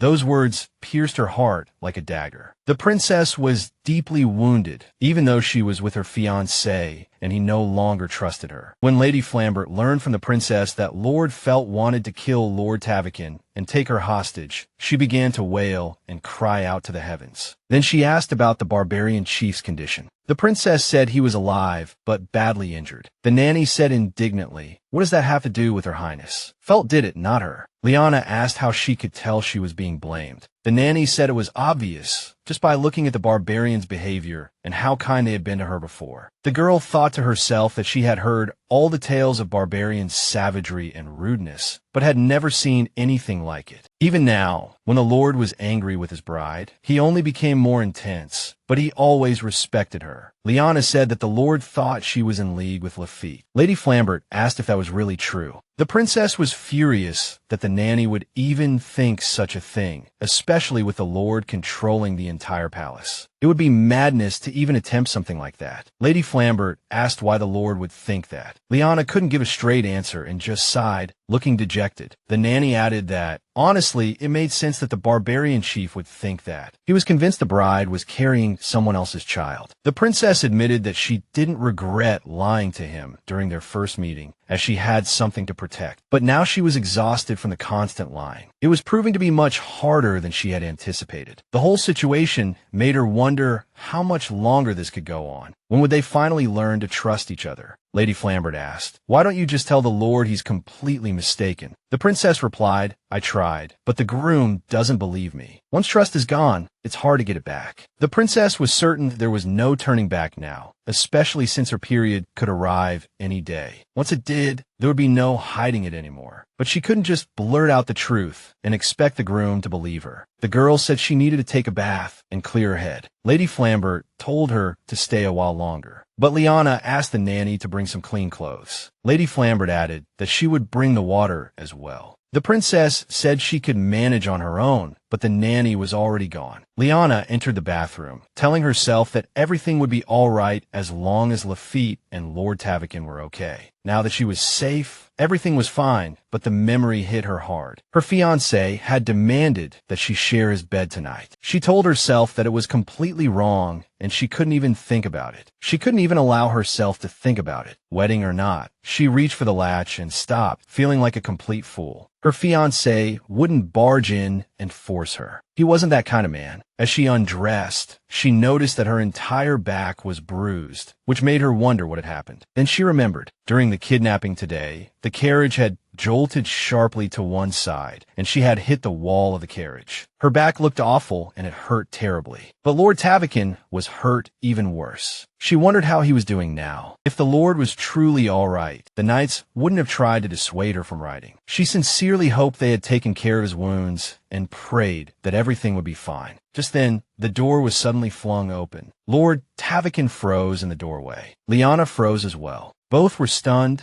and at a loss for words until the princess finally broke the awkward silence with a scream. She was furious that the groom would be here. The man said the latch must have been broken, so he didn't realize she was in here. Liene stammered for him to leave as she was about to use the bathroom. The Lord looked at the princess gravely and asked if she was hurt. Her hands and back looked bad. He asked the bride if she had hit the tub. She admitted it probably happened when they were dragging her into the carriage. Lord Tiwakan looked furious as if he might roar like a beast at any moment. She asked the groom to turn around. Sure, they were betrothed, but this was still embarrassing. The Lord said he must have messed up. Liene reaffirmed what he meant. He apologized sharply and slammed the door shut. The protagonist was left bewildered, unsure of how to process the situation. The princess changed in the room, fuming internally about the Lord being a nightmare. How did a sturdy latch even break? It occurred to her, what if the Lord was truly that strong and tried to take her by force? She would be powerless to resist. Even when Liene told him to leave the bathroom, he didn't force her. The girl realized she couldn't leave an injured person alone in the bathroom. They needed help, like bringing them water. As she poured water into the tub, she thought to herself that the Lord was the type of person who wouldn't do anything he didn't want to do. She knocked and called out that it was okay to enter, but no one answered. She thought that perhaps the Lord had just stepped out, so she left the bathroom to look for him. A few meters from the bathroom, the Lord was lying unconscious on the floor. She rushed to the Lord and started begging him to wake up. After a while, he finally opened his eyes and asked what had happened to him. Liene replied that she had opened the door and found the Lord lying on the floor. He said that he had probably just waited too long and dozed off. The girl thought sarcastically, had the groom really decided to sleep on the floor? She declared that, jokes aside, it was obvious that the Lord's wounds were bleeding. The princess guessed that the Lord had fainted due to blood loss. The young man replied that since he was awake, everything was fine. But the princess didn't think so. She was annoyed that her fiancé wasn't taking his injuries seriously. He didn't even treat his wounds and didn't want anyone to help, just gritted his teeth and endured the pain. The heroine was puzzled as to why the Lord was so stubborn. He was injured, yet treated his wounds as insignificant. Liene helped him sit up and then directly ordered the Lord to take off his clothes. She told him bluntly that she was going to help him clean his wounds. She couldn't ignore someone who had just fainted. The man muttered that he didn't need to worry about these small scratches. Everything was fine. Liene retorted, "It doesn't look fine to me." Fed up with the Lord's stubbornness, she yelled at him, "Take off your clothes." She just wanted to help. The Lord raised an eyebrow. Why was his bride reacting so strongly now? The girl snapped that he should be asking himself why he kept ending up in such a sorry state. The man complained that she didn't understand him at all. That wasn't the point. Then he asked, was this her way of expressing gratitude for the Lord sparing the prisoner's life? He added that if this was her way of thanking him, she was very much mistaken. What he wanted was something else entirely. Liene argued that this wasn't gratitude at all. She just wanted to properly treat the Lord's wounds. He asked in surprise why the princess was so eager to do so. She declared, "Because I'm your bride." But to her surprise, the Lord's expression remained cold and unreadable. He didn't look happy, but it wasn't entirely unexpected. She wondered if she would be as bewildered as her groom if she were in his shoes after what had happened today. The Lord pointed out that it was awkward to bring this up now, but he usually bathed naked. The heroine's eyes widened. She had completely overlooked this. The man simply stated that he wouldn't remove his undergarments. And so, Lord Tiwakan sat before her, half naked and unconcerned. She gasped, stunned by the sheer number of wounds on his body. "Are you saying you were planning to treat all of these by yourself?" He grunted, "What's so complicated? I'll just rinse them off." Liene bit her lip, realizing the injuries were much more severe than she had imagined. She thought that if she had wounds like that, she probably wouldn't even be able to stand. On the plus side, his old arrow wound scar had almost disappeared. As Liene wiped his back again, he flinched and roared, "That hurts." She stammered an apology. I didn't know it hurt that much. I promised to be more careful." He snapped, "It doesn't hurt. It just tickles." It was then that she understood. He was just ticklish from a soft cloth. "I'll bandage it up quickly," she said. He shook his head. "No rush." Soon, Liene announced, "Your back is all taken care of. You can handle the rest yourself." Blushing, the princess added, "I can still help if you need it." The man asked if she was only offering because he was her fiancé. Liene said, "No, it's just that it's difficult to clean your wounds thoroughly by yourself." The Lord apologized for asking. "With all this care, it feels like my fiancé is just trying to repay a favor quickly." Liene said, "That's not it at all, especially since I'm calm knowing that the Lord isn't the type to force me to do terrible things." The Lord asked if he could interpret that